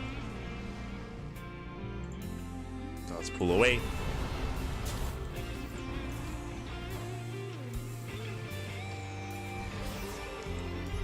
And doesn't commit yet. For now, backs off. We do have a fusion core on the way. That should be for Liberators. Second starport. Let's take Tame to the Skies. Going to Vikings. Building up. Now, what's important about this engagement here is that, do we have any Ravens left? Oh, just one. Okay, 1 Raven survived from the side of Baby Marine, so he won't be able to do that again. That's a very Marauder-heavy composition. Yeah, stimming on the right-hand side. Takes down the tower. Takes down one of the tanks as well. At the same time, Hellions, they bust into the mineral line. 50, oh my god. 15 SMEs go down. That should not have happened. Hellions, they do pop off. Nice run by here from Ryung. Finding some damage. Well, Ryung, he's perfecting his army, getting into now Thor production. He's got Thors, tanks, Hellions, more starports, more Vikings. It's all about that air control. Again, TVT, it's all about that air control here. To support your ground army. There we go, making 2 libs at a time. How many Vikings we have? 10 from Ryung, 14 from Baby Marine. So let's have that Viking lead.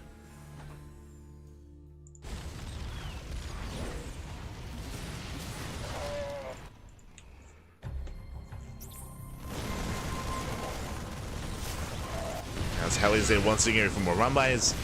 They don't get much done though. 4 SCVs. This time nowhere near as worth it. Oh, and Ryung, instead of going Viking Liberator, going Viking Raven. Okay. Building up his Raven count. Oh, Saber goes up. Next moving in. Liberation has arrived. But yeah, it does overextend. Should take down both Liberators. Snipes the Raven. So Baby Marine down to 0 Ravens.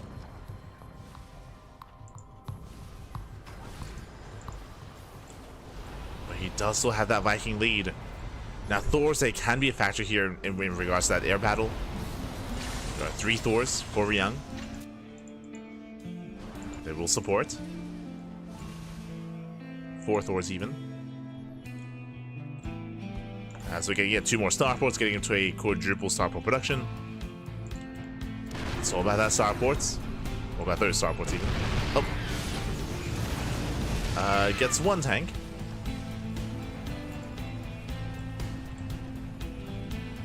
Sorry, getting into 5 starports even for Baby Marine. Likewise, only 3 starports from Ryung.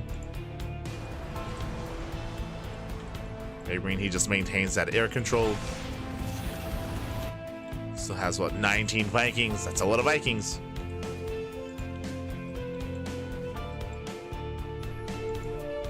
And they allow for the Liberators to bully the ground army. Instead, it's going to be a Ryung to disable tanks, or to disable Liberators. Ooh, turret goes, oh my god, a missile turret goes up. Anti-armor missile even. Brutal connection. Despite Ryung having a lower Viking count, he can try to take this fight. But the missile is going to run out. Does go for the Master Stable. Gets every single tank. 2 of them do unsiege in time, but only 2. And these 3 tanks will go down. Nice catch from Ryung.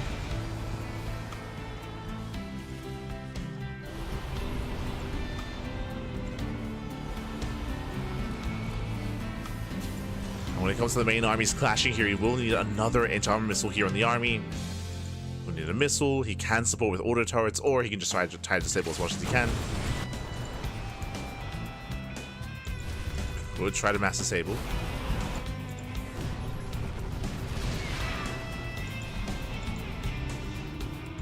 See how he does engage.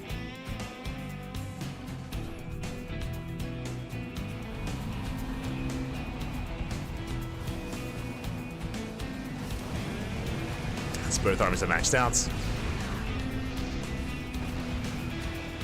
Again, with the Mass Raven here, Ryung's army is more imposing.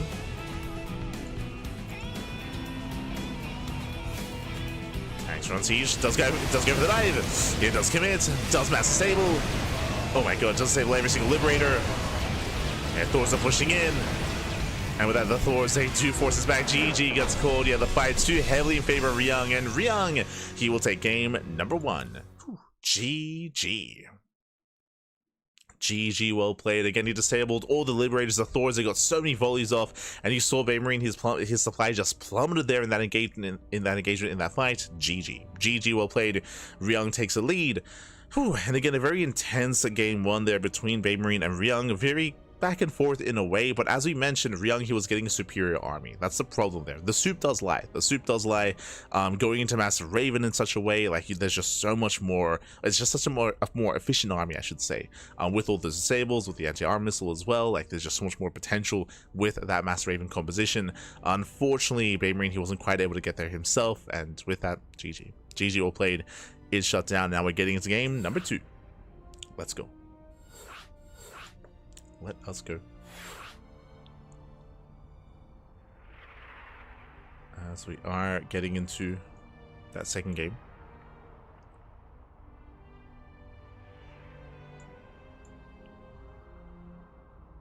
What happened with your Marine Zoun? I believe that's on the mainstream. The mainstream are covering Gabe versus Zoun. We are covering Ryung versus Babe Marine. Let's go.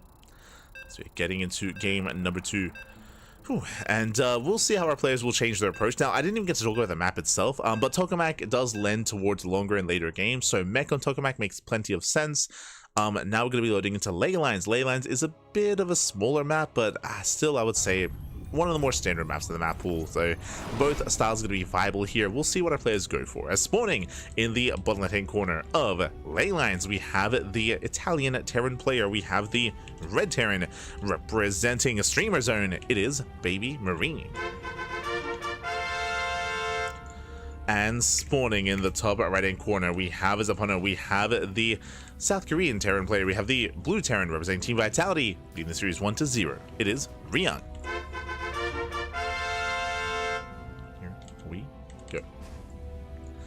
The buy units are so low on HP. I'm worried. You could argue that maybe that was a little bit of dead supply as well. Like, the bio army doesn't really help when it comes to those main engagements.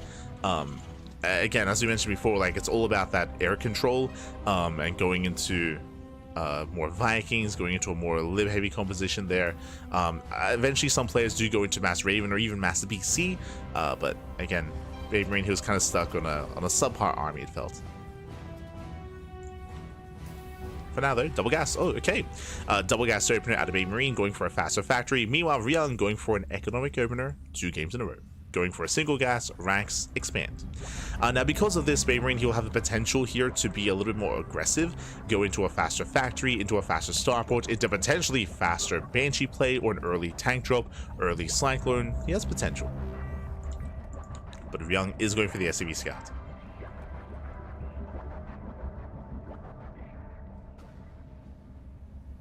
Going for the SCV Scout. I'm worried 0 medevacs. Yeah, again, just to reiterate, when it comes to longer later game TVT, you do want to get rid of your medevacs. You want to ideally probably get rid of your bio army as well. Like, it just doesn't it doesn't really scale too well if you're looking to take a head-on fight. If your goal is to go for like a bunch of drop play and to go for a bunch of counterattacks and to try to deal economic damage instead, or try to distract your opponent, then sure, for sure, that's definitely a way to use it when we're in regards to a longer and later game in TVT.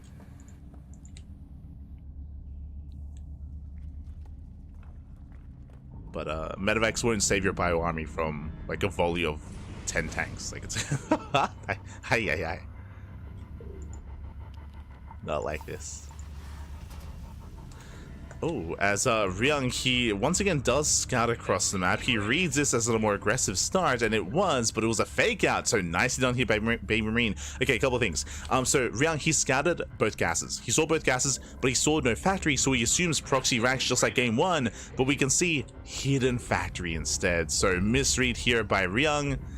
He gets duped, and as a result, he is losing mining time for no reason. Losing a lot of mining time here. So very nice mind game here from Baby Marine. Basically faking a proxy. Does fake the proxy. And that will set Ryung behind.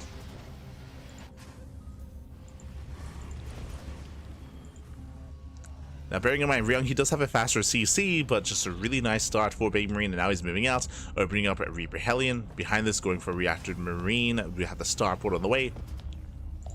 We'll see where this leads us. But basically, Baby Marine, he made it look like the same build 2 games in a row. Because last game, he also did open up 2-Rax Reaper, if you recall. So he faked 2-Rax Reaper.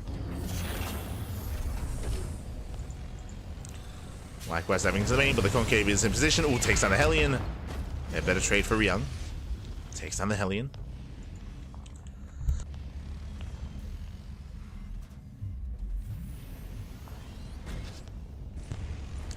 Baby Marine has to back off. Behind this, going for the faster Raven production. As we mentioned, the faster factory, faster Starport, faster Raven. So Raven's on the way. Likewise, Raven from the side of Ryung as well. Reaper, they bust into the mineral line. They get 1, they get 2 SCVs. Can we get 3? Can we get 4? Uh-oh. Yeah, 4, 5 SCVs going down. Very nice damage. Again, there's a late reaction out of Ryung. This is solid. This should not have happened. 7 SCV kills. And with that, Baby Marine does take an economic lead, despite the fact he went for a later CC. So a nice start here for Baby Marine. The pressure is now on Ryung. Pressure is on.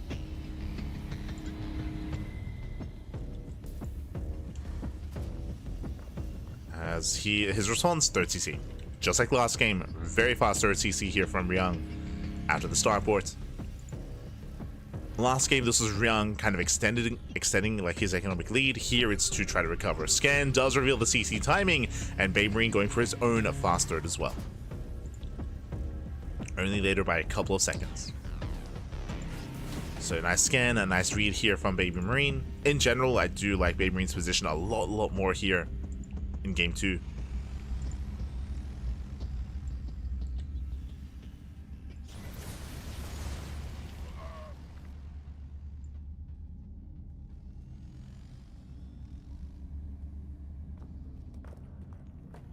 Is Ryung looking for a proxy? Yes. If you recall, he scouted that there was missing tech. If you recall, I think it was a fake out, as we tried to emphasize.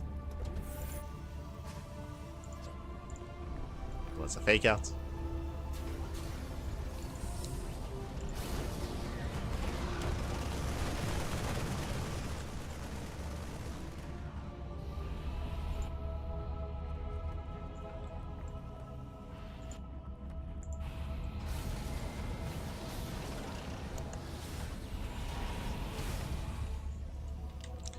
As from here, we are getting in towards Stim. So once again, bioplay out of Baby Marine.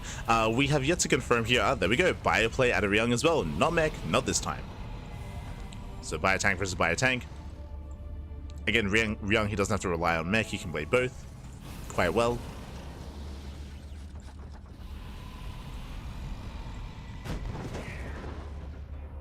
Baby Marine, though, is still the faster player. Does move out. His move out gets spotted.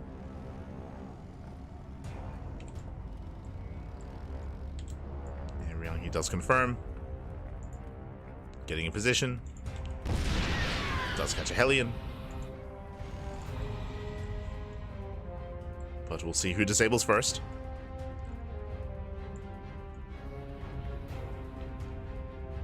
So again, Babe, he's looking for a way in. Does rotate at the same time. Ryung, he does get eyes on the third CC. Babe Marine wedging himself forward. Here comes the counter disables. Yeah, and the tank's going to be going down. He gets one, he gets both tanks. Yeah, both tanks go down. Brutal pickoffs, and Ryung, he will shut this down. Takes down both tanks and the Marines. Oh, going to be zoned away. Is forced back, but a better trade there for Ryung. Impressive. He relied heavily there on his auto turrets, and now Ryung takes a massive supply, or I should say tank lead. 5-2. 5 tanks against 2 for Babe Marine. Babe Marine, he's in trouble. He is in trouble. He's in danger. He does still have energy left over, so he can still disable or throw down auto turrets. But this is still a really rough position here for Baby Marine. He's got the 1 tank. He's got 1 tank on the high ground. Army does rush in. Tank goes down. Boys are being pulled. Wait. Oh, yeah, not quite yet. There we go. Does pull the boys. Tanks do siege. Nice disables. Yeah, disables will connect. And Baby Marine, he should be able to barely hold on here. It's going to cost him all the workers, though. That's going to be 13 dead SCVs. Ay, ay, ay. 14 workers go down. With that, Ryung takes the lead. Oh, no! The Ravens! Oh, my God. Raven got sniped. And that is brutal. Ryung, he escapes with all 3 Ravens. The Ravens survive. The tanks survive. Ryung pulls away, and Babe Marine, he's in a rough position here. He's down in workers, down in Ravens, and still down in tanks. Still down in tanks as well. Okay, let's go. We gotta do something drastic. We're going for the drop. We're going for a drop here across the map. So far, there's, I was gonna say nothing to scouts. I say that. Center tower does finish.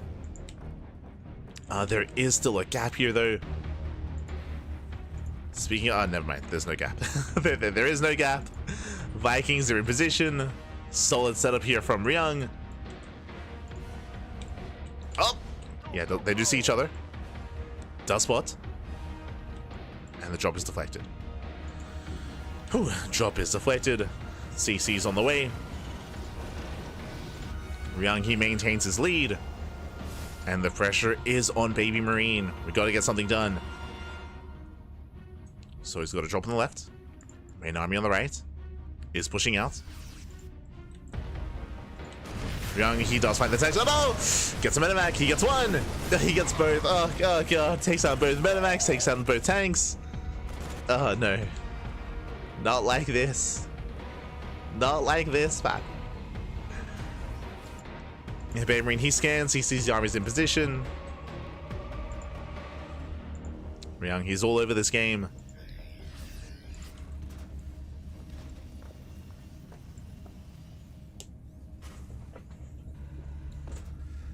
And, I mean, I was going to say the best chance for Babe Marine is to just back off and try to macro out of this, but at the same time, like, he has to be active. He has to.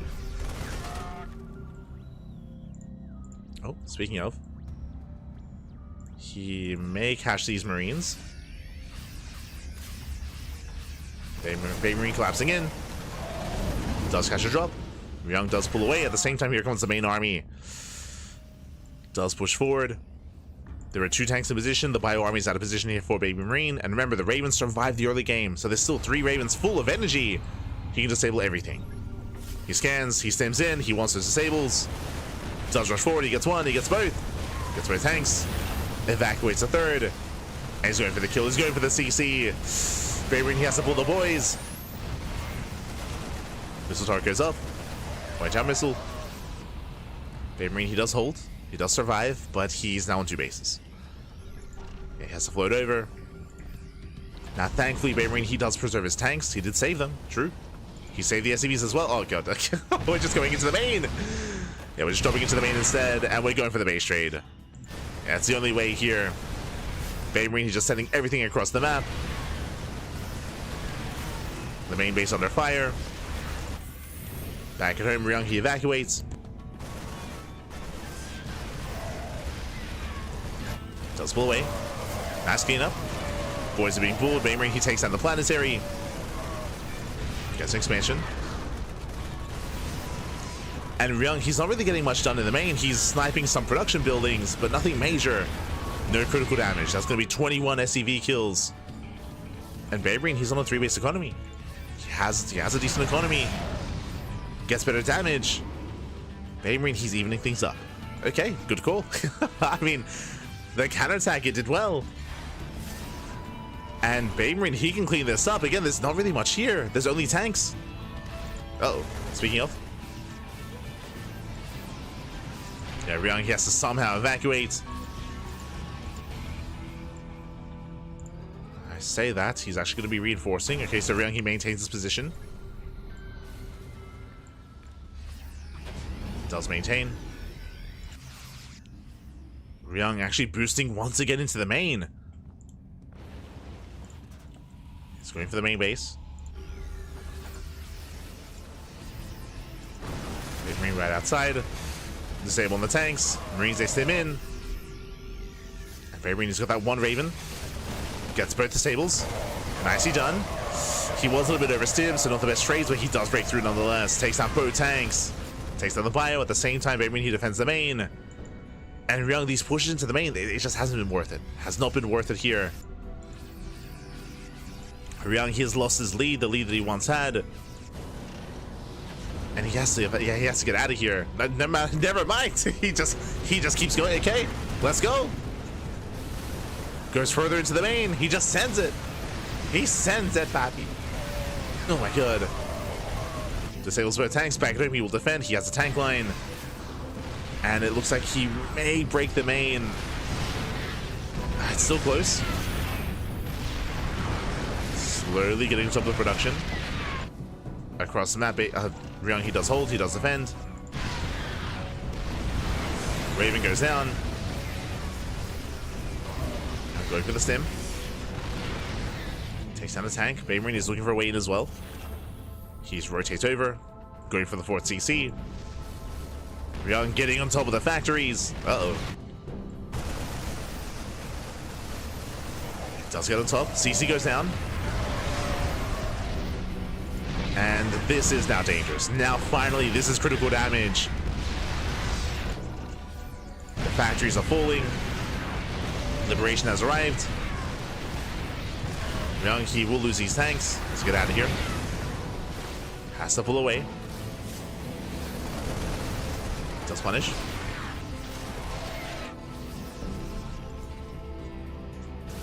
Baebreen is stuck on 2 bases. Ooh, Ryung stimming in once again. Gets the Liberator. Still maintaining this position. Back at home again, he does defend. Now taking a supply lead.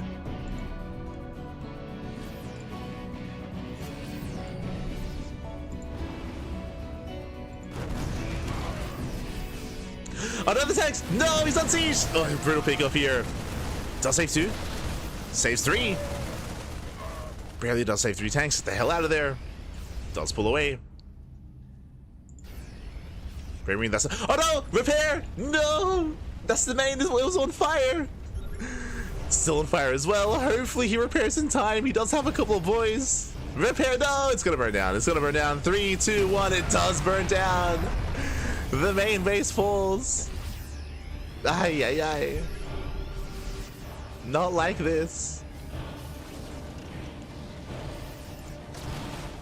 Does thankfully have a backup expansion.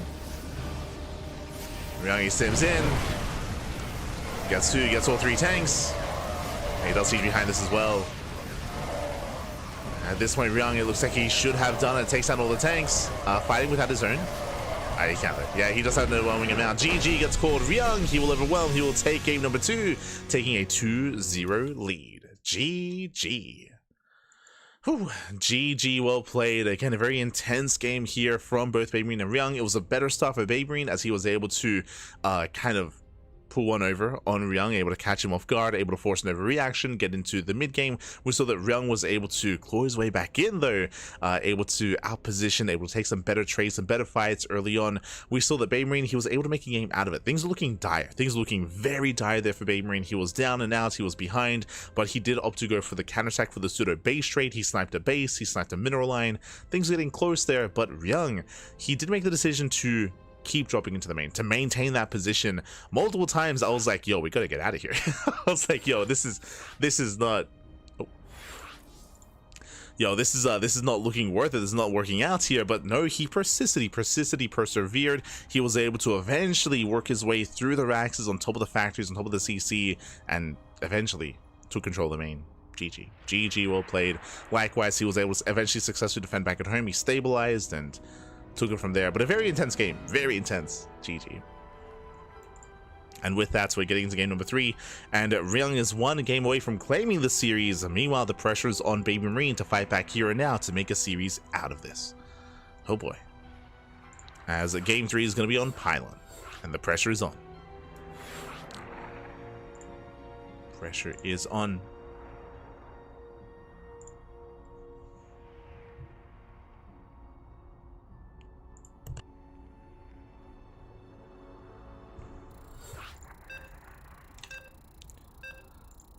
As game 3 is Pylon. Let's go.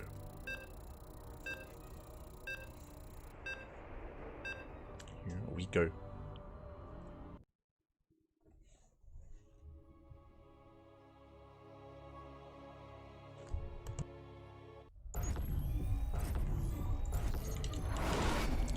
And spawning in the bottom right hand corner of Pylon, we have the Italian Terran player. We have the red Terran down in the series. We'll see if he bounces back. We'll see if he can make a series out of this. The pressure is on. For Streamer Zone, it is Baby Marine. And spawning in the top left hand corner, we have his opponent. We have the South Korean Terran player. We have the blue Terran representing Team Vitality, leading the series 2-0. It is Ryung. Here we go. Whew. So we're getting into game number 3, and again a very intense game 2. Both players, they had their own moments, they had their own time to shine. In the end, Ryung was able to flex his own bio tank play, again able to preserve his units over time, his ravens, his tanks. Our trade now can just outposition Baby Marine. But now we're getting into game 3. Double gas. Okay. For the first time this series, Ryung is going for a double gas opener into a faster factory. Likewise, double gas out of Baby Marine as well. Let's go. So we do have mirrored builds. Welcome on all to Pylon. Pylon is one of the smaller maps of the map pool, or I should say just shorter rushes and spike ground, one of the more aggressive maps of the map pool here. So opening up double gas does make sense. This does mean faster factory. This can lead into Reactor Reaper Hellion. This can lead into earlier Tech Lab into Cyclone. Can lead into earlier Starport into Banshee play. Can even lead into an early tank into a tank drop. So we'll see where our players do take us. Send it, man. Send it.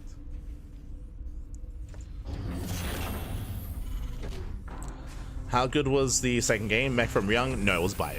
Ryung, he played Bio last game. He played Mech in game 1, Bio tank in game 2. Second game fast? Kind of. I mean, we were on a 4-base economy. I don't think I'd call it a fast game. It was an intense game. Or maybe like a high-paced, maybe that's a better way of putting it. It wasn't a short game.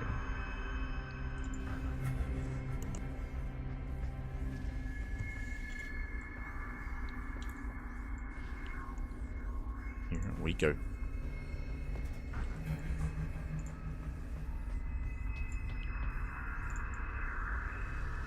So now we're going to be settling in. Reactors on the way. So just straight up Reaper Hellion here out of Ryung. Meanwhile, Reactor Reaper Hellion out of Baby Marine. Let's go. And we'll see how hard he commits to this. We could go up to an extra set of Reapers after this first set and commit a little bit harder here to Reaper Hellion. And the goal here would be to try to break through and get economic damage done.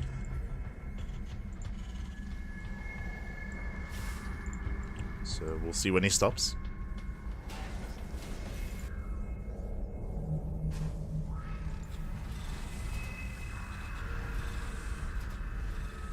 As, okay, only one pair, so 3. Instead of going up to 5 Reapers and 3 Hellions, it's just going to be 3 and 2. So 3 Reapers, 2 Hellions, he's moving out across the map. Not too committed, now switching into his follow-up. So let's poke in towards the natural.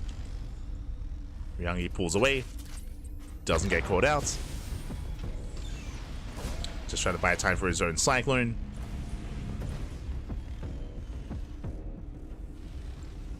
So far, no major losses. We can see Baby trying to hunt him down. Nice volley. Yeah, heli volley's going to be going up. Reavers take a lot of hits. They take a lot of damage. Denying mining time. Not bad. Nice mining. Rotates once again. But the Cyclone has arrived. With the help of the Cyclone, Ryung holds. He holds, he breaks out. Behind this, I was curious what was going to be done with the starport. It's going to be Medevac first into drop play. So early drop here at a Baby Marine. Meanwhile, Ryung just building up into Ravens again. Here we go. We'll see if Baby Marine can break the defenses of Ryung. We have a drop towards the main. We have a Reaper Heli towards the natural, or even just sending everything together all at once.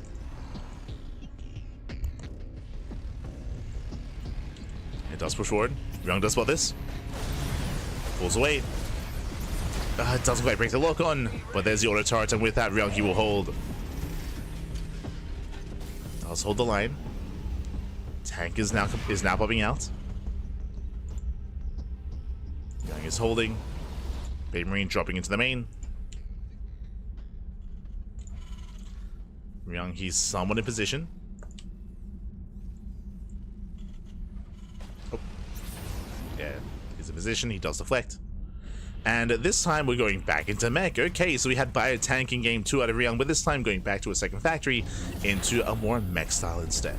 To a mech composition. Baby Marine back at home, going into a faster third TC. So more of an economic follow-up here out of our Red Terran.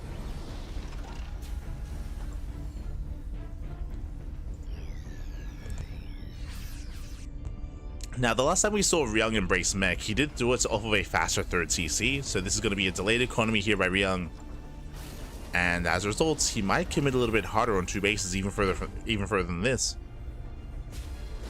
So we'll keep an eye on his CC timing. He's building up more tanks.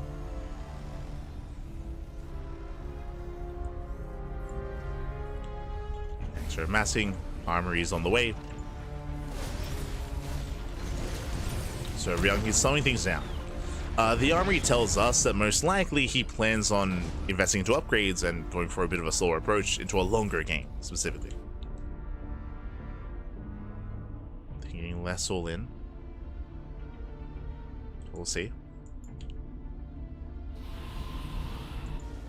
So you have a drop towards the natural. Main army's pushing forward. Gets spotted. Here come the disables. Get the disable with tanks. Tanks are getting caught out, but not enough Marines here for Ryung. It's going to be close here. Does reinforce, breaks through the Marines, tries to get on top of the tanks as well. That's going to be messy. Loses 1.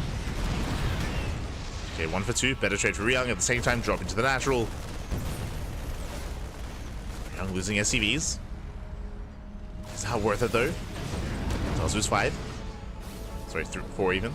So 4 SCVs go down. At the same time, Baby Marine does claim his third, taking a greater economic lead.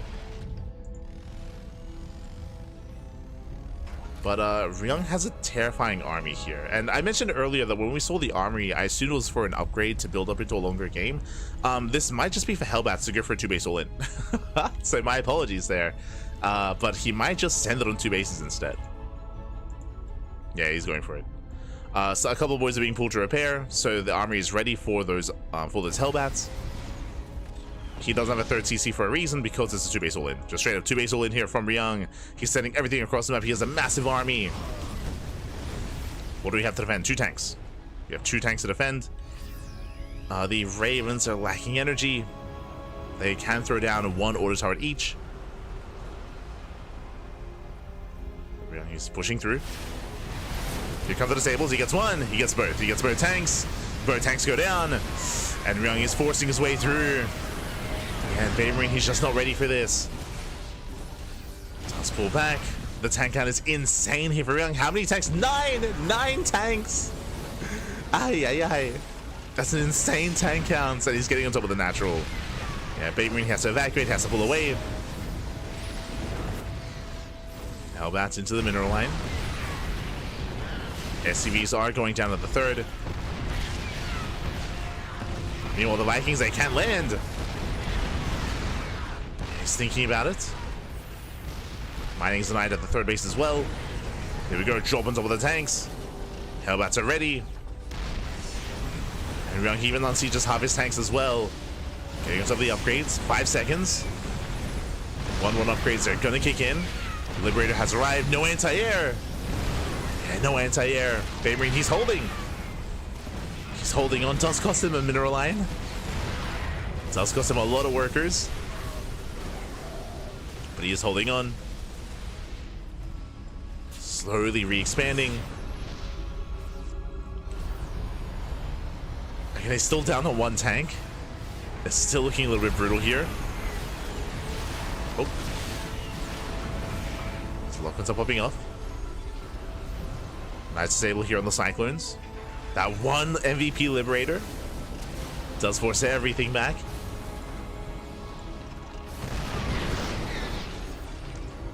Is that going to be enough? Oof. Oh no, as the SCVs run into tank fire. More CV kills. And Ryung is just expanding. From here, just expanding, getting a 3rd base. Liberator has arrived, but here come the Cyclones. They come in with the lock-on. They take down the Liberator. Thor production has begun. And Baymarine, he's still up against the wall. He does have the higher SCV count, that is true, but he's still in 2-base mining. So he's not able to mine efficiently. Does have a lot of Marauders. Jesus, that's almost a purely Marauder army. Oh my god. He can tank some shots. Yeah, there's to see his force back. Do have a drop heal off towards the left-hand side. Around behind this, now taking his 3rd base.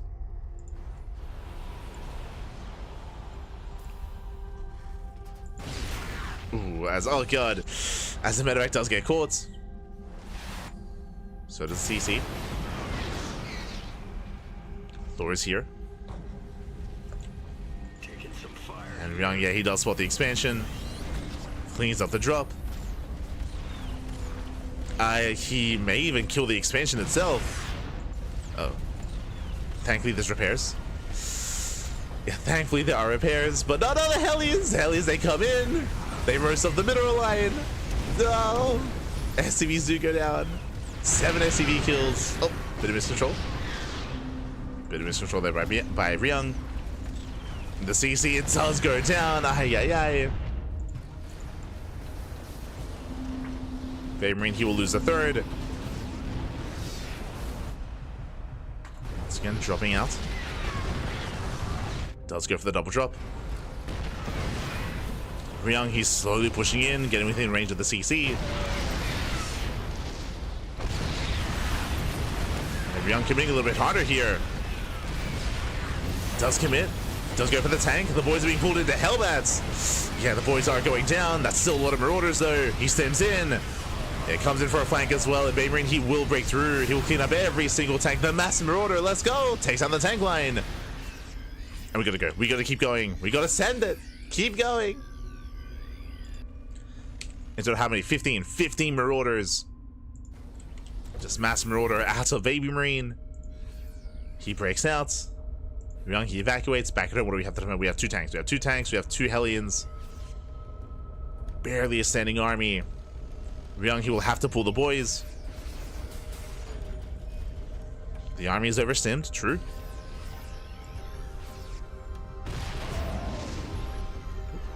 Drop towards the main. Let's think about it. Ryung with a mass repair. The Viking lives. Ryung, he does win the air battle.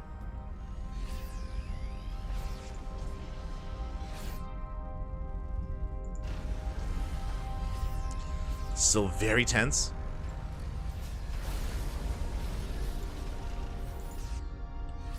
Baymarine doesn't like what he sees. He pulls away. Now, ideally, Baymarine, he wants to lure Ryung out into the open and then take a better fight. There's a scan. Here it comes. Oh, he thinks about it. Not quite. Yeah, the boys are here to be pulled. Careful play there by Ryung. He sims in once again. Yeah, tanks are still sieging. Ooh, he does siege. Yeah, he does siege in time. Brutal volleys going off. Babe Marine gets caught out. Again, he's trying to catch Ryung unsieged. Go for the drop, he gets spotted. Yeah, Ryung, he spots a rotation.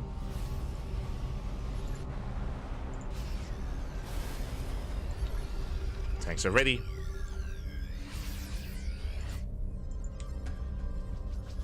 And Ryung now is on 3 bases. Now he's on a 3-base setup here. Babe Marine, he's long distance mining, just now landing his own third. That's actually the main. The main floats over to as a third. That's how desperate Babe Marine is. He's getting desperate. Lands the main.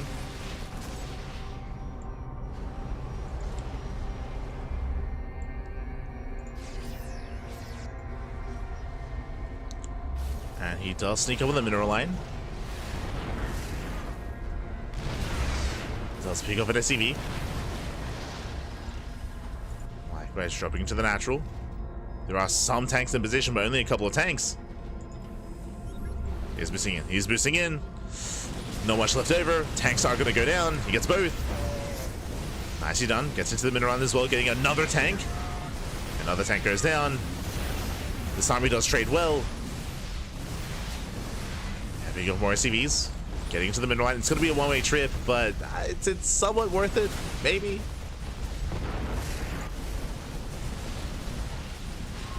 Sniping 11 SCVs. 11 SCV kills. Ooh, another tank goes down. That's what, 4 tanks in total.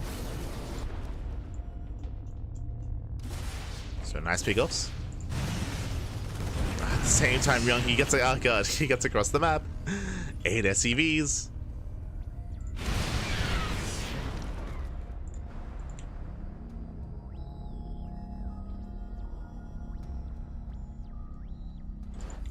Coming into a longer game, I do favor Ryung, but Babe Marine still has the more mobile army. He's still looking for a way in. Still rotating. He does scan. Tanks are repositioning. Oh, this I'm not so sure about. He's pushing into 5 tanks. Yeah, this is not it. This is not it. GG gets called, and with that, Ryung, he will claim the series 3-0, taking down Baby Marine and advancing on to the upper bracket semi-finals. GG. Whew, GG, well played. Congratulations, Ryung. He will claim the series. A strong showing here by Ryung, but a shout out to Babe Marine because, again, game 2, game 3, he was able to hold his own. He was able to have some strong moments as well. Was able to make for a very intense game. Even here, this final game, we saw that it was very low eco. Both players on low worker count, low base count, low army count as well. Very tense, and at any moment, Babe Marine, he could have maybe caught a couple of extra units here and there. He had a really impressive breakout after the 2 base all in with his mass marauder. He broke out of the siege line. He broke through all the tanks. Unfortunately, he wasn't quite able to do enough with the counterattack. By the time he got across the map, there was already tanks set up, and there were already boys being pulled as well. Like Ryung, he was ready for the counterattack. He was set up back at home, and he was able to stabilize and take it from there. GG. GG, well played. With that, congratulations, Ryung. He will claim the series, but a shout out to Babe Marine for making it this far. As I mentioned before, not many people, if anyone, expected him to make it out of the groups, right? Everyone expected Piotr, everyone expected Spirit to make it out of the groups, but instead, Babe Marine, he popped off instead. He did pop off. He did make it through. So even though he does go down here in the upper bracket quarterfinals, still a very impressive run nonetheless. Oh, still an impressive run. And with that, I believe we have wrapped up our upper bracket quarterfinals. Let's go.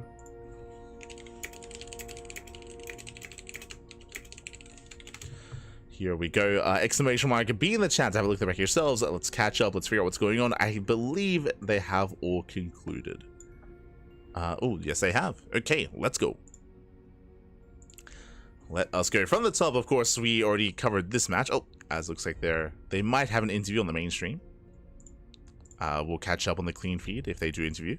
Meanwhile, we do have SOS. SOS takes down Uthermal 3-1. ShoWTimE took down Lambo 3-2 as well. Again, we already covered these matches earlier. We have SOS and ShoWTimE in the upper bracket semifinals. Meanwhile, we have Zoun. Zoun, he barely takes down Big Gabe 3-2 in that best of 5. It was intense. It went all the way to the ace match. By the time they wrapped up, we wrapped up our match. So they must have had some really fast games because I'm pretty sure we lined up our matches and they ended around the same time. So Zoun does take down Gabe 3-2 in the end. Gabe is now out of the tournament, so is Lambo, so is sOs, and so is Baby Marine, as Ryung does claim the series 3-0. Again, this bracket, it looks a little bit misleading. There is a lower bracket, that is true, but the lower bracket only starts from the upper bracket semis. So the players that got knocked out early on here in the top 8, they're out. They're out of the tournament. Now we have SOS, ShoWTimE, Zoun, and Ryung, and they do have a lower bracket to fall back on. So they do have a second life. So we have our top 4. We have our top 4 players. Let's go.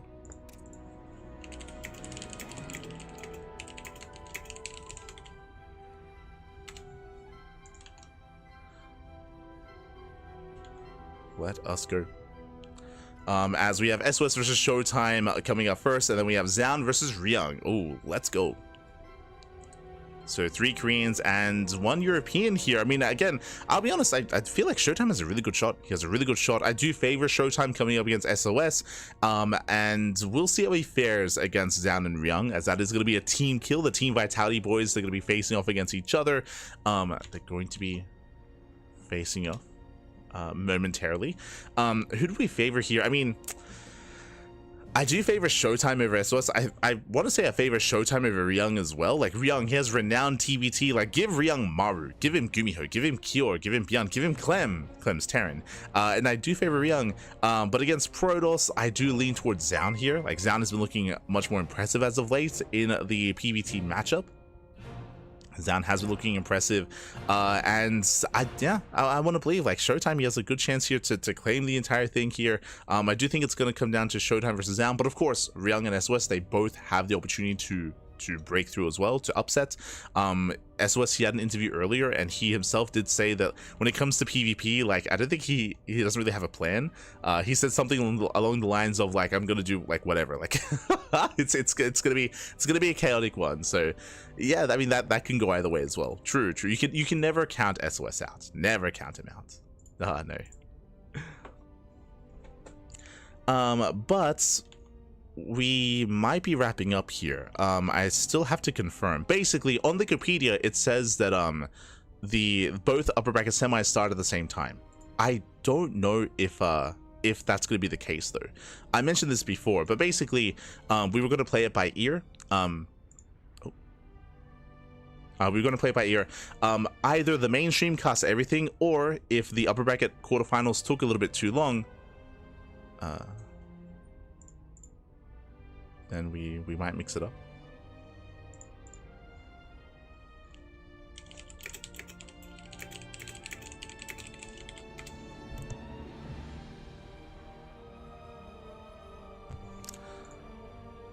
Here we go. So I'll notify you, but it looks like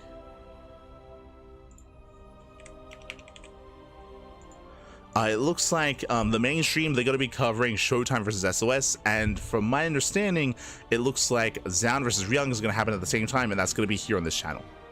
So we're going to be going on a short break. From my understanding right now, we are going to be casting Zoun versus Ryung next, but if we have...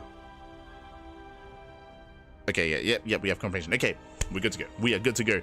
So up next on the channel, we have one series left. One series left is going to be Zoun versus Ryung. I say one series because after we wrap up our final series, then everything else is going to be on the mainstream. It's all going to be in the mainstream. So the upper bracket finals, lower bracket semis, everything else, all going to be in the mainstream. So we have one series left here on the B stream. Let's go. So we're going to be going on a break. Take this time to get some snacks, get some food, get some water, drain your disruptors, massage your marines, and we will catch up with you in a couple of minutes here with our next series. I say a couple of minutes. I believe ETA is around 15 minutes. Around 15 minutes here. So again, extended break, and then bam, Zoun and Ryung. We'll see you soon after the break. See you soon. See you soon.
welcome back, everyone. Welcome back. Oh my god, I do apologize for the delay.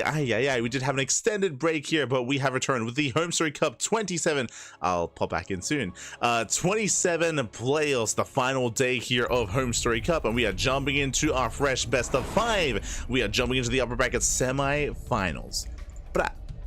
Los semifinales, and here we go. Spawning in the top left hand corner of Pylon, we have the South Korean Zerg player. We have the Red Zerg representing Team Vitality. It is Zoun.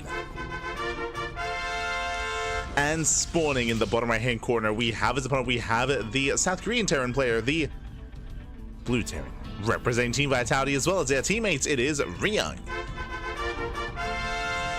And if you're in the chat, you know what time it is. It is Gamba time. Predictions are open. Place your bets on who you think will claim the series. Best of luck in the chat as we jump into our fresh best of 5. Once again, I do apologize for the delayed start. I do apologize.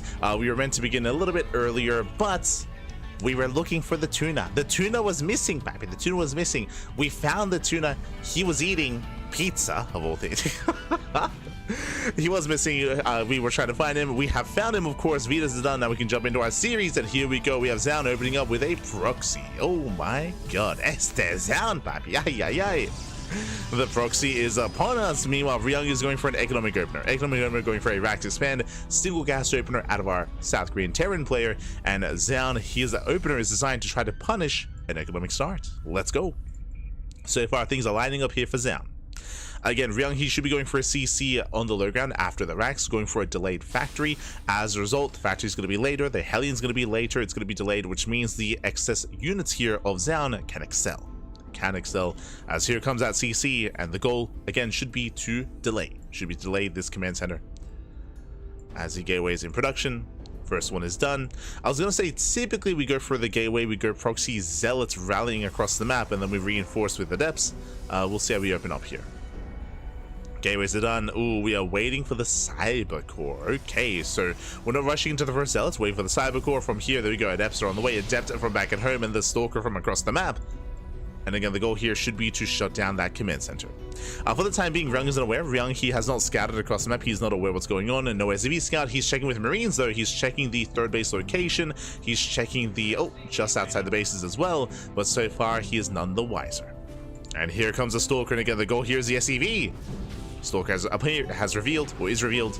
Marine does fall back. The first Marine does go down. The SCV is under fire, and the CC is going to be delayed. Yeah, boys are being pulled. And Ryung, he has to finish that CC. He does have to finish. Once again, another worker is going to be targeted down, and it looks like the CC should complete. It's going to cost a lot of workers, a lot of spine time. As we do get another worker here on the SCV. Oh no! Oh my god! The CC is going to be delayed. He gets one, and it looks like it does barely finish towards the end. Oh my god, that was close. That was too close for comfort. The CT does complete, but for a cost, at a cost of 5 SCVs. 5 workers do go down. Boys are being pulled to repair. Another worker does fall. Another 2 workers even. The cyclone will deflect. That's going to be 7 SCV kills. We're stuck on one base, and behind this, Zoun expands. Zoun is expanding. He is transitioning. Backing up from here, building up more stalkers, ideally waiting on the high ground and hoping that Ryung does overextend. We can see behind this Ryung, he's staying here on one base, and he's contained on one base that much longer. Let's go. Let us go. I would say a successful start here for Zoun. Ideally, he did want to actually stop the base from finishing, stop the CC from completing, and maybe even forcing a cancel on the low ground. That would have been the most ideal, but regardless, a strong start here for Zoun. Behind this, again, he's expanding, he's saturating. Behind this, going for his own Twilight Council follow-up. Twilight Council into most likely Blink, and he's once again double-checking, ensuring that there's still no base. Ryung just now expanding. Again, he's down at 4 probes, or 4 workers. Down 4 workers. Now it does expand. Behind this, a second factory is on the way. Tank production has begun, so we do have a mech-based follow-up here out of Ryung. Crazy follow-up here out of our Terran player. But Ryung, he's one of the few that doesn't break mech in this matchup. One of the few. As CC once again is going to be heavily delayed. Yes, there's a tank on the high ground, but he doesn't have no control of the low ground. Base going down to half HP. The tanks, they will hold, but alas, Ryung is still stuck on one base. He just wants to expand, Pappy. Just wants a CC. As the base is now being taken. Tank is repositioning. At Eps, they do threaten a shade. But the wall is open. Sorry, the wall is up, I should say. The wall is up, the wall is solid. Behind this, Zoun will expand at claiming a third base. Behind this, he's on a 2-gate setup, so 2-gate blink into a third.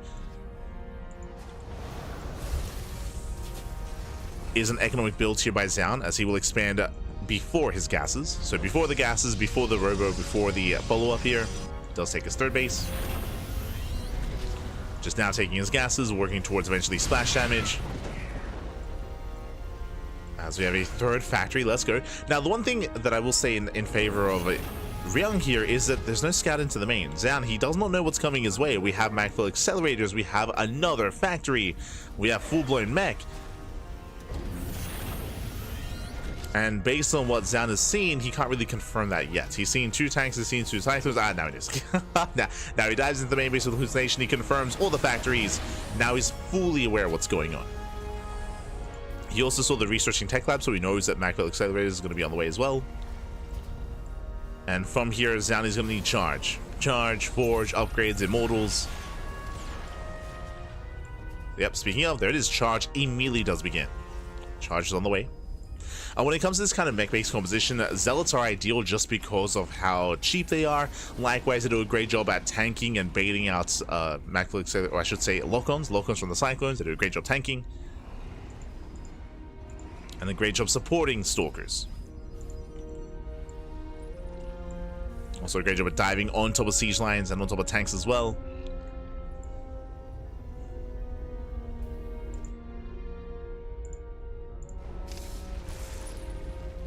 Oh, nice dive. Nice blink. Gets one. Gets one Cyclone. Nice pick up here from Zoun. Meanwhile, Ryung going for a third CC. Meanwhile, as he gets a third, Zoun gets a fourth. Again, Zoun just perpetually up a base here, just to maintain his own economy. Just maintaining his own economic lead.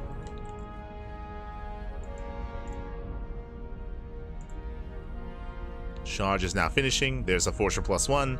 Again, we're not rushing into splash damage. Right now, splash damage is not the priority. It's not about Colossus, not about Disruptors, not about Storm. It's about a cheaper gateway army. There we go, into Archons. Wildcat's on the way. Throwing down extra gateways. Staying on a low gas count. No gases here at the third base. Only 1 gas at the natural.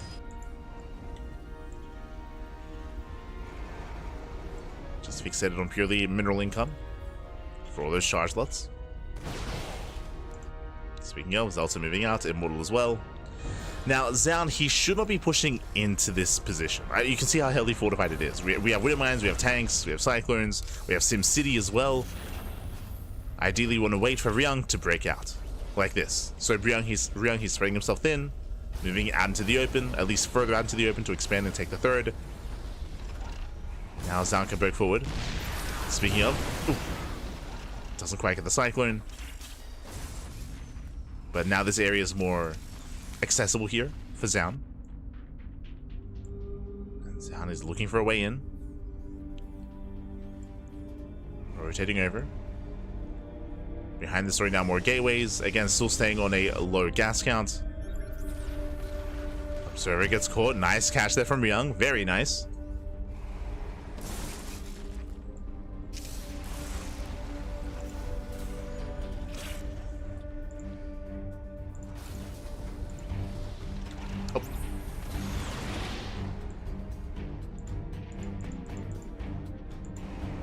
Is rotating. Gee, that's a lot of tanks.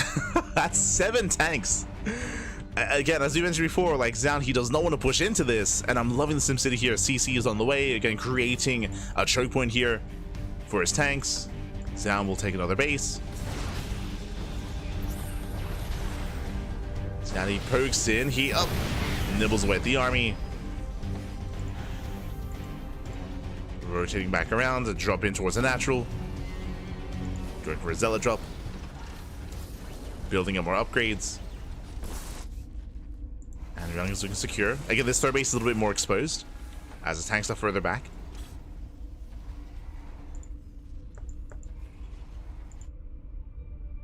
But again, right now, Ryung, it's all about just defending. Just defending, turtling, slowly expanding.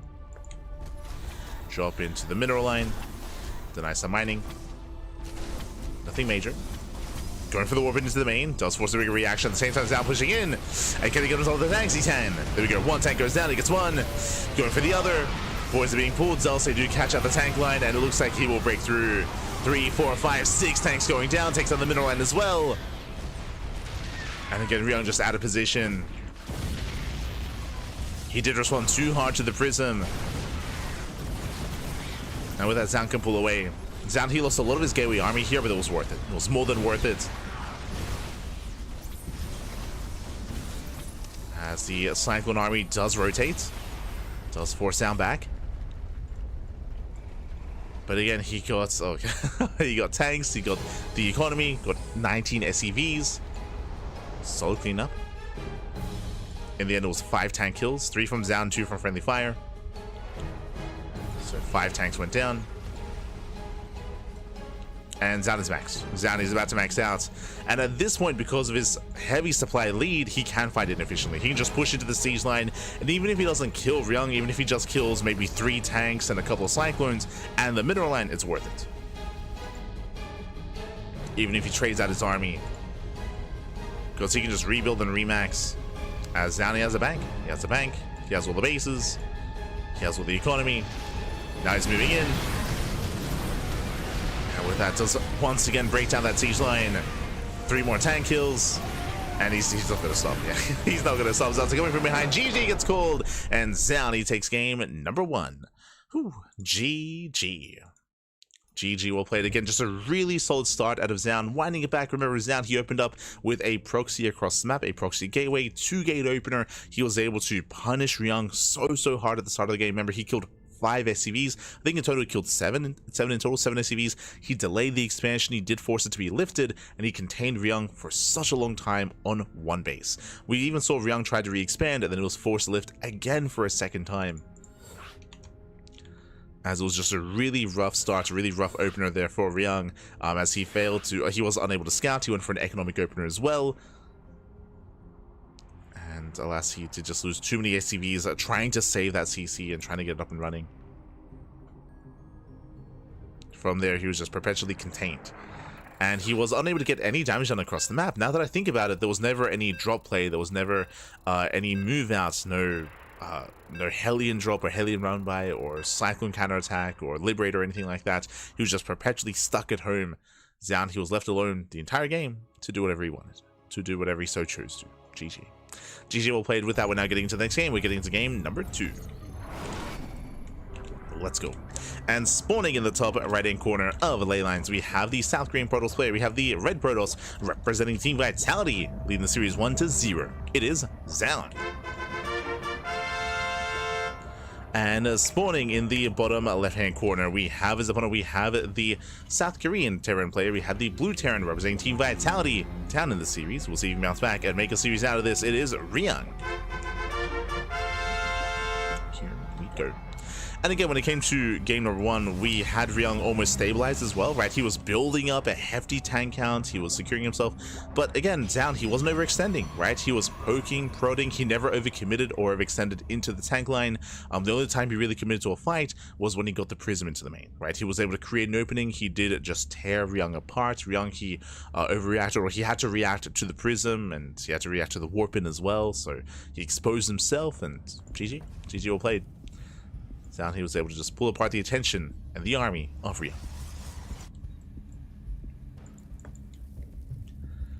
But here we go. This time, no proxy. This time, there's no proxy gateway. There's no shenanigans here from Zoun. Does move in. Single gas opener out of Ryung. So Ryung once again going for an economic opener, just like last game. This time, Zoun going for a standard opener. So we're going to settle in, and this time Ryung should be having a bit of a more comfortable start to the game. As the probe is being as annoying as possible. Oh! Does dip in. He will delay the CC for a second or 2. Nothing major.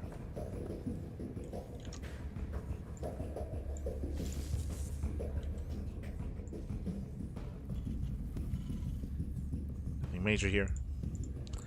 As Zoun does pull away. And we'll see where Ryung takes us from here. We could even go into Hellion production, into Reactor Reaper Hellion. We can go into... typically we see earlier Tech Lab, into Add-on Swap, into Defensive Cyclone to maintain this position. Otherwise we could go Marine into a Safety Bunker. There it is. Tech Lab is on the way, and this, I would imagine, is going to be for an add-on swap into Cyclone. Meanwhile, we do see Zoun going for a bit of a tamer approach. He does open up with a single sentry, and we often do see like a second sentry to harass across the map to shade into deny mining. But here it's going to be sentry into, here it's going to be adept into sentry, not double adept. So the sentry is just for scouting. The first adept is going to move in, but shouldn't really get too much done here. The Cyclone is on the way.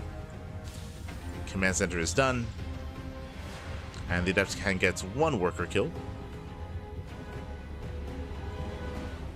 Oh, the Jinx. Gets one shot off, and gonna get the other. Oh my god. As the SV does pull away, again, the intense micro between the worker and the adept, and the SCV will survive. Whew, adept does shade away as the Cyclone does pop out. Zoun, who will save the adept. Meanwhile, Ryung will save the SCV. very, very intense, Pappy. Very intense. God. That SCV fighting for its life. He's like, thank God, Jesus. That poor worker. He made it, though. He made it. Behind this, we have our standard follow-up here working towards Blink. Twilight Council into Blink. We have a 2-gate setup with a Robo as well on 2 bases. I'm going to be delaying the 3rd base a little bit here. We'll see if we go for another gateway. Meanwhile, Hallucination moves out, did already get eyes on the 1-1-1. It was initially a Cyclone opener, but no second Cyclone, no tank. Cyclone opener into a Mine Drop. Okay.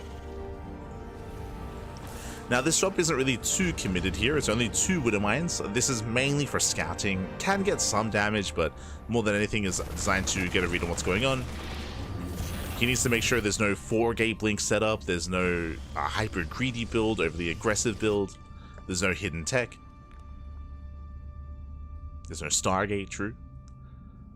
We can see just 2-gate blink into a 3rd. It's going to be an economic opener here by Zoun. Very economic. And Ryung, he will soon confirm. Does boost in. Does spot the gases are just now being taken. Oh. So far getting 1 probe kill. Does get the 1. Gets 2 in total. So 2 workers, 1 Widow Mine does escape, and Ryung pulls away.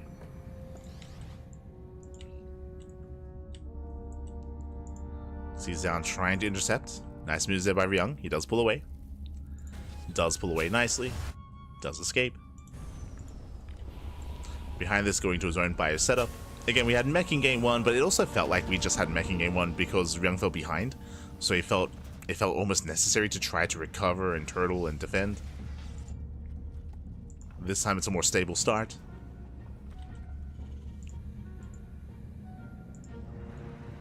So we have Stim on the way. Now, what I should emphasize here as well, before I get ahead of myself, is that this is really early Stim. Really fast Stim here from Ryung. It was the tech that was on factory into add-on swap into fast Stim instead, so just a really heavy bio army here. And something that is not often seen is that Ryung is actually not making any tanks. There was no factory production after the Widow Mine drop. So no tanks, just pure Marine Marauder, and just a big prioritization here on Stim. We have 2 more maxes on the way. Oh, Jesus. 2 more maxes. You can see them hidden here at the natural, going for a +1 timing. This almost looks like a 2-base all-in. Auto charge towards the 3rd base. 3 probes going down, but this is very aggressive. This is going to be a very strong timing here from Ryung. And we'll see if he can hit before the Colossus. We got the Bays on the way, working towards Colossus production. Going for add-ons. Never mind. We do see add-ons on the way. Typically, if this was a 2-base all-in, we wouldn't see add-ons. We would just commit, make extra Marines, and maybe even just pull the boys. With add-ons on the way, this will delay production, so most likely Ryung is going to expand behind this. But we'll see. As he does move out. And again, this is an earlier timing. You can see the Bay isn't even done. And this is a very strong timing. +1 is finishing up just as this hits. Stalker's trying to engage, trying to slow this down. Oh! Gets a Marauder. Gets 1 Marauder. Gets another. 2 Marauders go down. Down to 4. Stims in. Yeah, there's first him. Oh, he does have an auto turret. Doesn't quite use it. Mine's just going off. Nice switch there from Ryung. Oh. Ooh, but it looks like there is a little bit of latency here. That is the worst time for there to be latency as well. Just because we're in the middle of a fight. And, yeah, we might have to remake. Or at least just wait for things to clear up. Oh. Okay, we're good. Oh, jumping back in. Water shot is thrown down. Zeltse coming just in time, and with that, yeah, Zoun holds. Zoun he holds, the Zeltse have arrived. With that, it'll force back Ryung.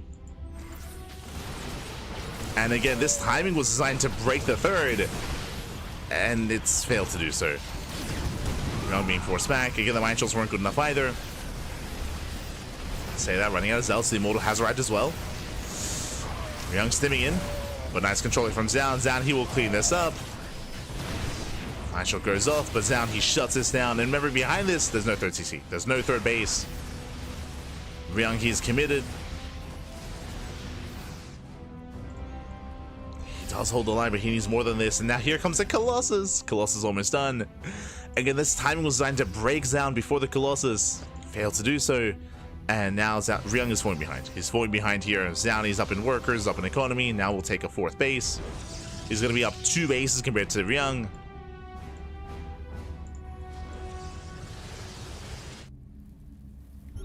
And things are looking dire here for our Terran player. He can't even afford a base. Like, he can't afford a CC. He's moving out with the second wave, but again, this time there's a Colossus. That's what's brutal about this follow-up timing here from Ryung. This follow-up push. The Colossus has arrived.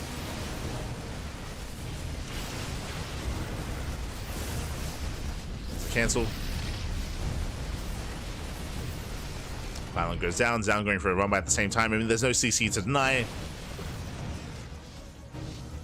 But if there was, he's there to shut it down. And here it is. Ryung, either he breaks down or he dies trying.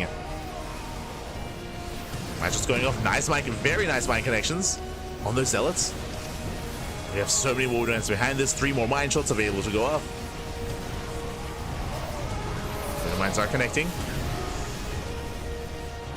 Colossus raining down the army. Zeltse catch reinforcements. 9 SCV. Oh, good. 9 SCV kills. Again, there's barely an economy to begin with. This is a 2-base all-in. This is a 2-base all-in at this point. It didn't pull the boys earlier, but still, I mean, there's no follow-up. Oh no! The Sim City! The Marines! They're trapped! Not like this. Not like this. See, this is why we don't get add-ons. This is... Oh no. I mean, they wouldn't have made the most difference, I don't think, but it doesn't help. Feels bad, man. Feels Sim City, man. As the Observer just has tabs here on the main army. Zoun, and now he should have a, yep, second Colossus. Second Colossus has arrived. And again, the longer this game goes on, the better it is for Zoun. As he's building up a greater army. Once again, going for another Zealot run by. I mean, there's not really much to kill. But he's going for it. Again, if there was a CC on location, then it would be cancelled.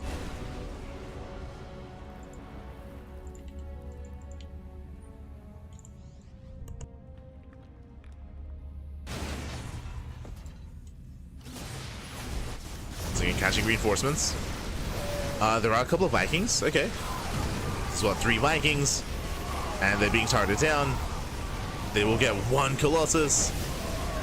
Yeah, 1 Colossus falls. Boys are being pulled. And again, with this, Ryung, he just rams his head against a brick wall here. Zoun, he defends. He shuts us down. We'll lose both Colossus, but GG gets called. And Zoun, he will hold. He will take a 2-0 lead. GG. Will take a lead here. And again, Ryung, it was a very interesting build is what I will say. Winding it back, remember, Ryung, he went for a economic opener into a tech lab, into a cyclone, mine drop, followed by really fast stim, which we did point out at the time was just really fast stim timing there by Ryung, hitting with +1 as well, going up to 5 Raxes, and he did take extra add-ons which did delay the follow-up, but regardless he did hit very hard with his +1 timing. Unfortunately, Zoun, he was able to see it ahead of time. He was able to scatter ahead of time. He saw the army pushing out. He was in position. He had his sentries, he had force fields, he had a charge finishing up towards the second half of the fight as well, and we saw that Ryung dealt 0 economic damage. He had to break the third, and he wasn't able to break the army. With that, GG well played. Zoun, he did a great job at engaging, at shutting down the push, at shutting down the all-in, and with that, GG. GG well played. Ryung, he had no follow-up, there was no third CC, there was no further tech, there was nothing else behind it, and now we're getting into game number 3. Let's go. Oh, one of the more vetoed maps in the map pool, actually. Up next, we're going to be loading into Torches. That's the benefit of these best of 5s, is that we get to feature some of these other maps like Last Fantasy, and like Torches as well. Let's go. As spawning in the bottom right hand corner of Torches, we have the South Korean Protoss player. We have the red Protoss representing Team Vitality. It is Zoun. And spawning in the top right hand corner, we have the South Korean Terran player. We have the blue Terran representing Team Vitality as well as their teammates. It is Ryung. I'd macro my SCV like that and come back to 2,000 unspent minerals in the back. True. I was impressive. We were poking a little bit of fun at it, but it was very impressive that Ryung, he was able to save that SCV, preserve his early game, and build up. It was nice to see. It was sick. The interaction between the SCV and the Adept.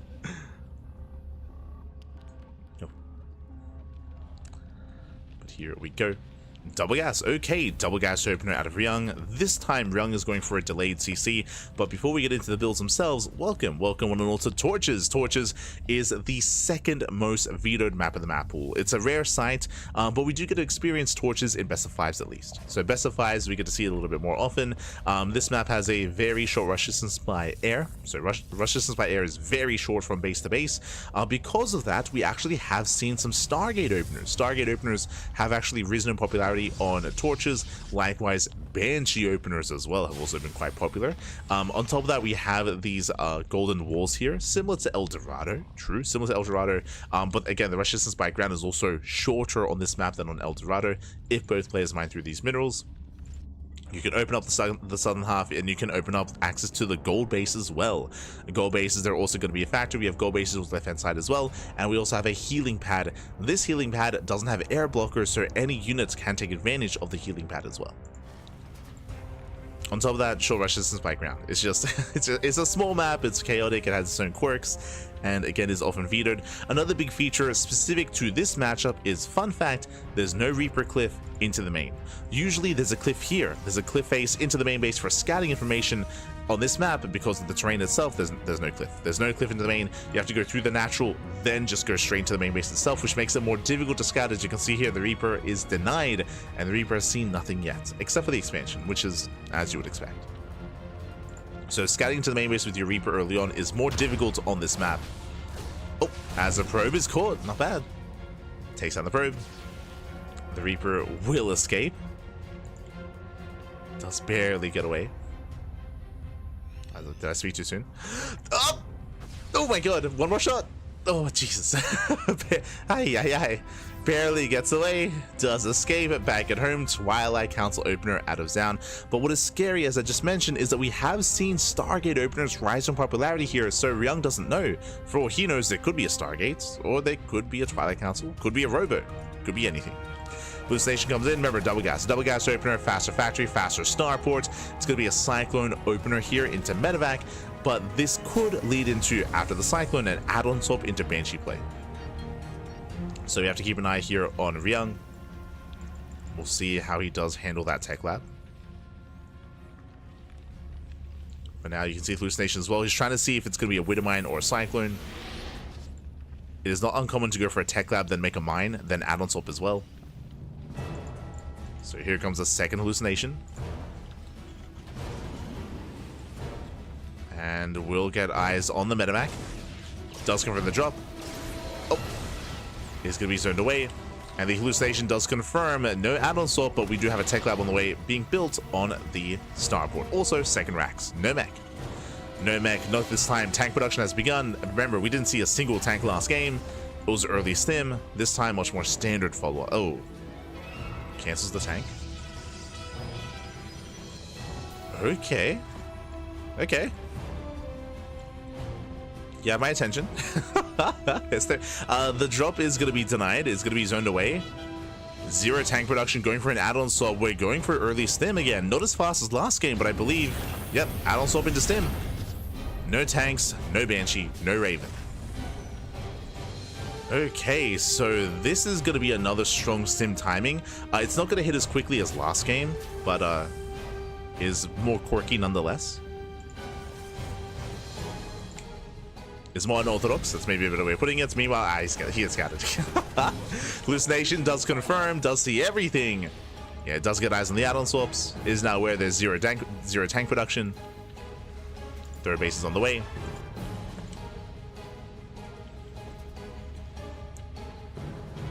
Now, on a standard map, winding it back here as the Stalkers are poking in, and they have the freedom to do so because there's no tanks. In a standard map, if there was no tank production here, Zoun, if he was able to scatter it early enough, he could throw down extra gateways and go into like 3 or 4 gate blink Stalker and try to punish and blink into the main. Specifically on this map, because of the terrain, you can see it's difficult to try to abuse a player that's skipping tanks, because typically you'd have a tank in the main base, tank in the natural you can defend against blink Stalkers. Here you can get away with skipping tanks because Stalkers, they have no access to the main. Like, the terrain itself makes it more difficult to be aggressive with blink Stalkers. So these Stalkers are not able to achieve as much as they otherwise would.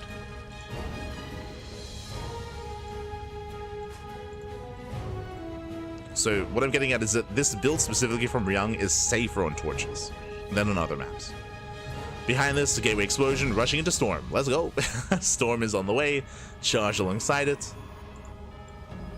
Did go for a faster third. I believe it was 2 gate? No, 3. Okay, it's 3 gate blink. 3 gate blink into a third base. Ryung is moving out. Stim is already done. Yeah, Stim is done. Combat Shields is done. +1 is finishing up just in time for this push. So a very crisp timing. The Observer does confirm. Zoun, he's rotating. Scan does reveal the rotation. And Ryung, he's looking for an opening. Zoun is ready in the main. And thankfully, Ryung, he did not boost in. Behind this, third CC. Not a 2-base all-in. Third CC is on the way. Again, that's going to be a third CC before the 4th and 5th racks. So we're headed towards the mid-game here. And Ryung backs off. And so far, I would say that Zoun is in a better position. Zoun, he's up to full 3-base saturation. He got away with Storm. He's now getting to +1. He's got Charge. The entire purpose of Ryung's build was to hit a timing here with +1 and Stim, and he wasn't able to hit it. Didn't quite hit it. He does have map control, true. And he doesn't lose his army, at least. Right? He's still active, he's still threatening. He's still keeping Zoun pinned in the bases.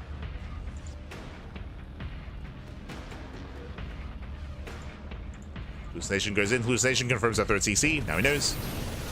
He's aware of the Ghost Academy, he's aware of the expansion. Zoun now knows it's safe to get a 4th. Oh. Game paused. And hopefully everything's... hopefully this isn't affecting the other series as well. But, yeah, last game there was a bit of latency. Here, a little bit of latency as well. So hopefully ShoWTimE's match is unaffected. Or less affected. More than happy to wait it out. HomeStory Cup tracks again. I mean, this is not as bad as last time. If you remember last time, the mainstream was straight up dropping, like, and then players were dropping as well. Like last time, it was a lot worse. So this is nowhere near as nightmarish as HomeStory Cup number 26. And again, up until now, it's been smooth. Like yesterday, there were no issues. Day 1, there were no issues. It's just here in day 3, there's been some hiccups here and there. But overall, it's been okay. It's been okay. It's been fine.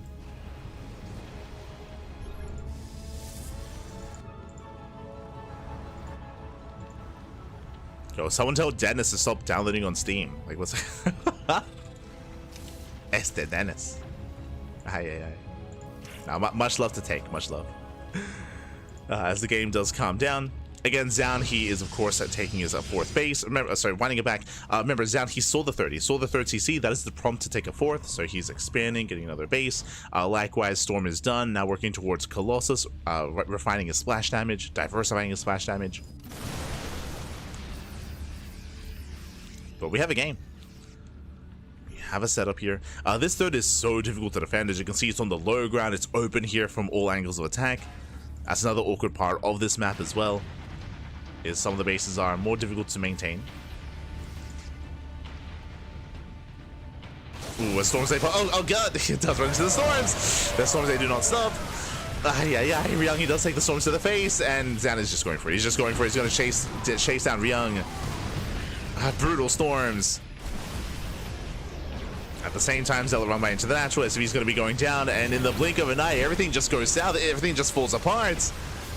Ryung, he was holding his own, everything was fine, and then Storm. Oh god, the storms, they keep coming. Takes down the mineral line. Colossus going ham as well. 26 SCV kills. And Ryung, he might barely hold on. Another storm comes in. GG, and with that, Zoun, he will take the game. Will take the series. GG. GG, well played. Feels bad, man. Again, like, the storms were brutal. As we saw, Ryung, he did run into the main army, did run into the High Templar. The storms were quite brutal there, and with that, the entire army just crumbled before us, before Zoun, before Ryung as well. GG. I thought for rematch. That's what it means. That's what it means. I'm pretty sure he was joking. I'm pretty sure he was joking. But yes, I mean, they're both good friends. Remember, Zoun and Ryung, they're both teammates. They're both good friends. So they like joking back, yeah. But with that, GG, well played. Was the mainstream, were they covering it as well? No, they just wrapped up this series. Hey, we just wrapped up at the same time. And Zoun, he's gonna have a winners interview. So Zoun does take it, and we do have a winners interview here. Let's catch up. Let's go.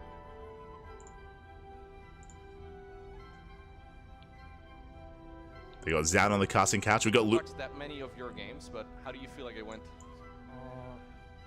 일단 승리한 거 축하드리고 사실 그 메인스트리밍을 많이 보느라 많은 게임을 보진 못했는데 어떤 I'll boost the volume. Hold on. 기쁘긴 한데 동원이 형 불가리아 때도 이기고 지금도 이겨가지고 미안한 마음이 좀 크긴 해요. I'm really glad to win, but it's a little bit sorry for the Ryung because he win. I win for Ryung also at the Bulgaria, so a little bit sorry. Feel sorry. Yeah. Well, if you win a tournament, you have to, right? Like, you can't feel too bad. How do you feel about your game right now in general? You seem to be playing, well, maybe better than ever before. Do you feel like you're also right now riding like a high? 지금까지 했던 대회들보다 좀 경기력이 괜찮은 것 같은데 지금 경기력이 어느 정도라고 생각하는지 굉장히 좋다고 느끼는지 아니면은 사실 오프라인 무대를 이제 군대 전역하고 와서 몇 번 안 했기 때문에 부족하다고 생각을 해서 홈스토리컵을 하는 거거든요. 그래서 아직은 많이 부족하다고 생각합니다. I came to HomeStory Cup for to play more and more the offline tournament here, so I feel so a little bit my performance is not perfect that I thought. Okay. You have any questions? You're gonna face ShoWTimE in the next round. How do you feel about this matchup coming up? 이번 다음 경기에서 쇼타임 선수를 만나게 됐는데 어떤지. 일단 반대편에 토스가 확정이었기 때문에 약간 부담감이 많이 있습니다. It was the make sure there would be the Protoss player in the opposite side, so it's very pressure and a little bit nervous. Yeah, stylistically, you and ShoWTimE play quite similarly. Does that make it more difficult? Like SOS is kind of crazy, but ShoWTimE is just quite similar stylistically as Zoun is. 쇼타임 선수랑은 그러니까 김유진 선수랑 다르게 쇼타임 선수랑은 좀 비슷한 성향의 플레이 스타일을 가지고 있는데 그게 더 부담감을 느끼는 요인 중에 하나가 되나?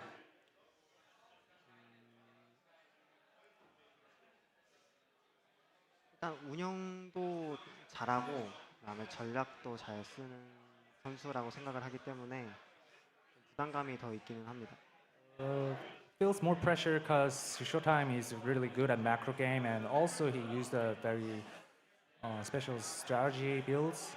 So yeah, it feels so a little bit more pressure. Yeah. Okay. Any last question? I don't have anything. Okay. Thank you very much and congratulations. Good luck. Yeah, thank you. 감사합니다. All right. So very fun.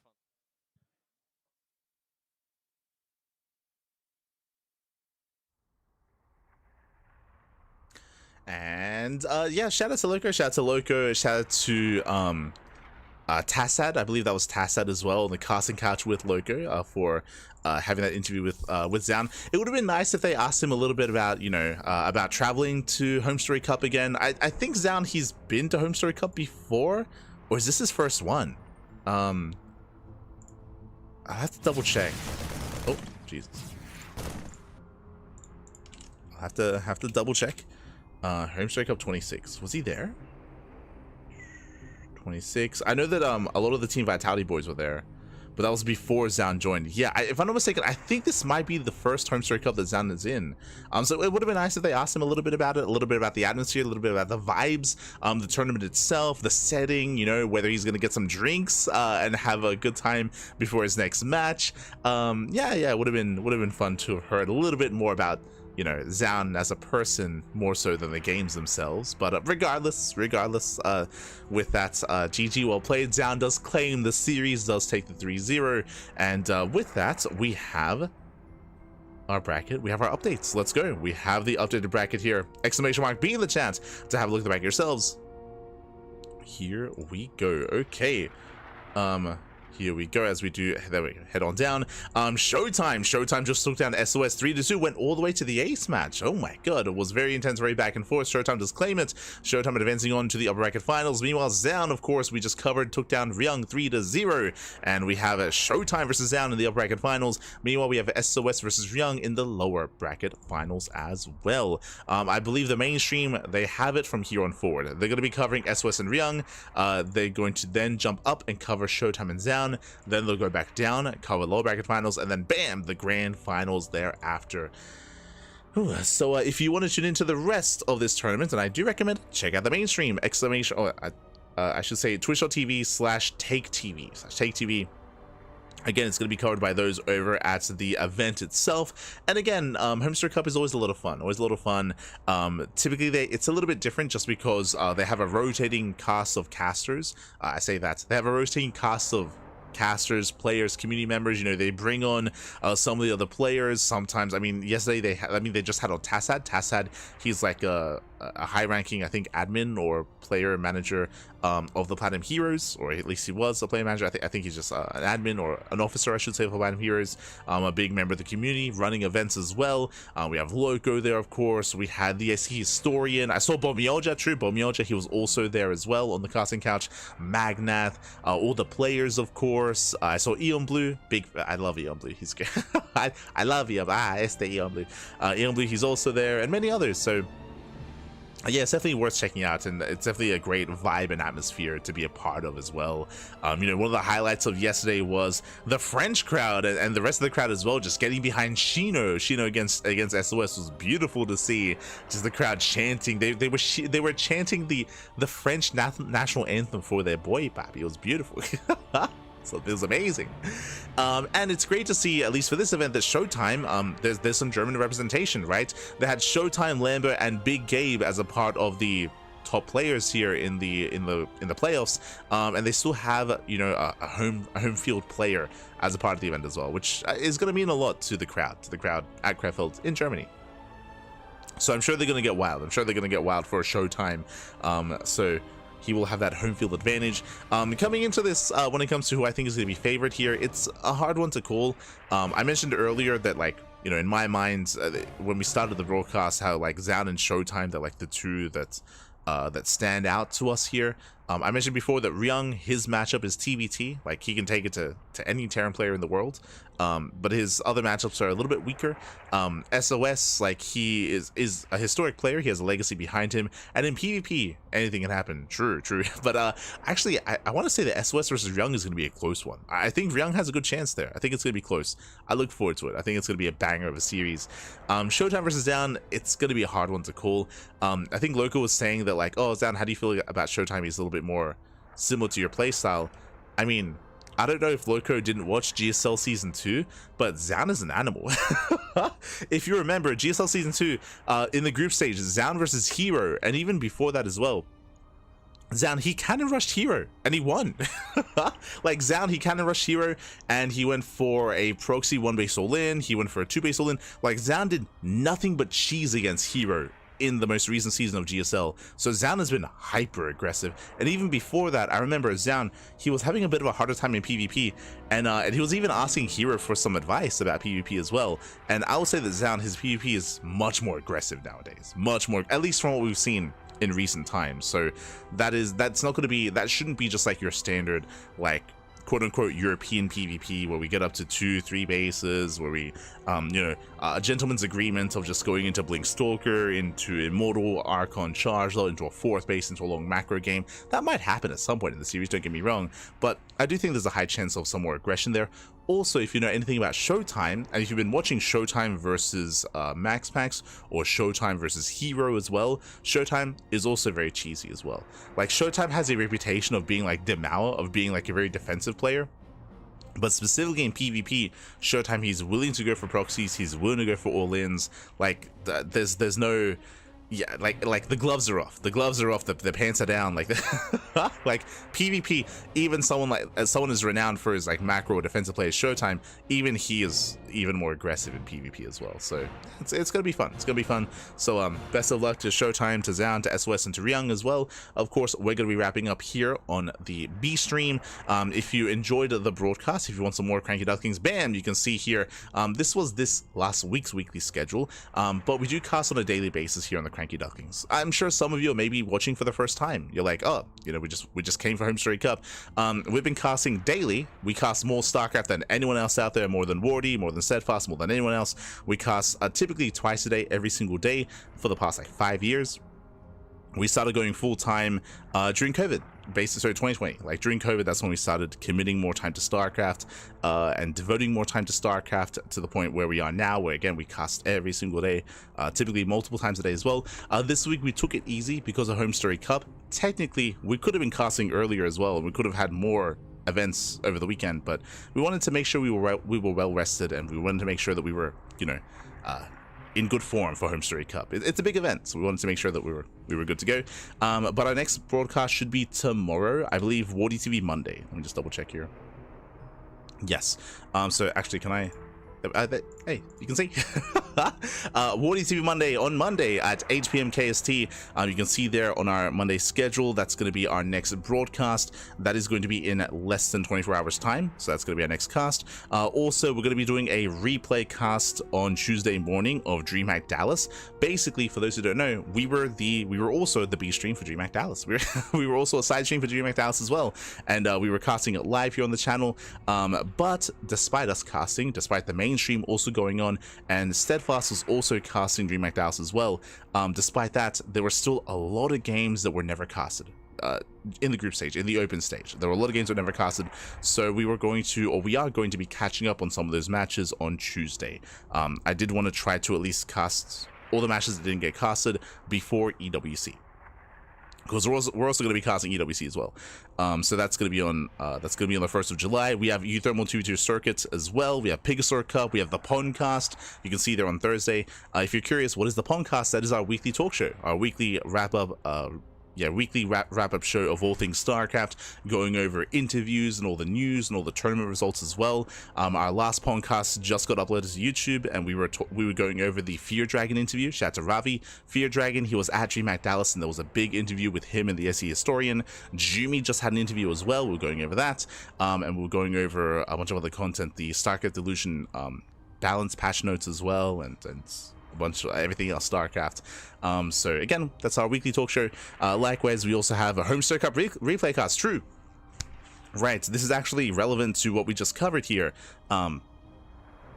Okay, so fun fact, we just wrapped up the group stage yesterday and the day before that. And if you were here for it, you would know one of the brutal things about it is that every round, there were 3 matches. Every round, there were 3 matches, and there's only 2 streams. There's us, the B stream, and then the main stream. So only 2 matches were casted every single round. So for lots of these groups, there's 5 series that didn't get casted. For each group, there's 5 series that didn't get casted. And we have access to the replays. So later on this week, we are going to be casting all those matches that didn't get casted.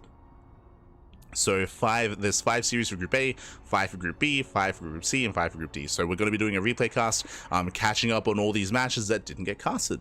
So we're going to be doing that at the end of the week. That's going to be, let's have a look here. That's going to be on the 3rd of July, so on Thursday. So Thursday and Friday, so 2 casts. We're going to break it up into 2 casts, and we're going to be catching up on all those matches that didn't get casted. That's also why we're live every day, because there's just so much StarCraft to cover. So we're going to be catching up with that. And if you heard about the new Polish LAN that's around the corner, the Polish LAN qualifiers are this weekend. So this weekend that's coming up, we are going to be the official English casters for the Polish LAN event for the qualifiers and for the event itself. So that's going to be the upcoming weekend. Again, just a really busy month here with the Fusion Esports League Polish event in Krakow. That's going to be an offline tournament. We have EWC at the end of the month. We have, what else? Epic LAN is also around the corner. And StarCraft Delusion League as well is next month. So plenty of content, plenty of StarCraft, as always here on the CranKy Ducklings. As always. Otherwise, thanks for watching. Otherwise, thank you for watching. Should we get a show match? Oh no.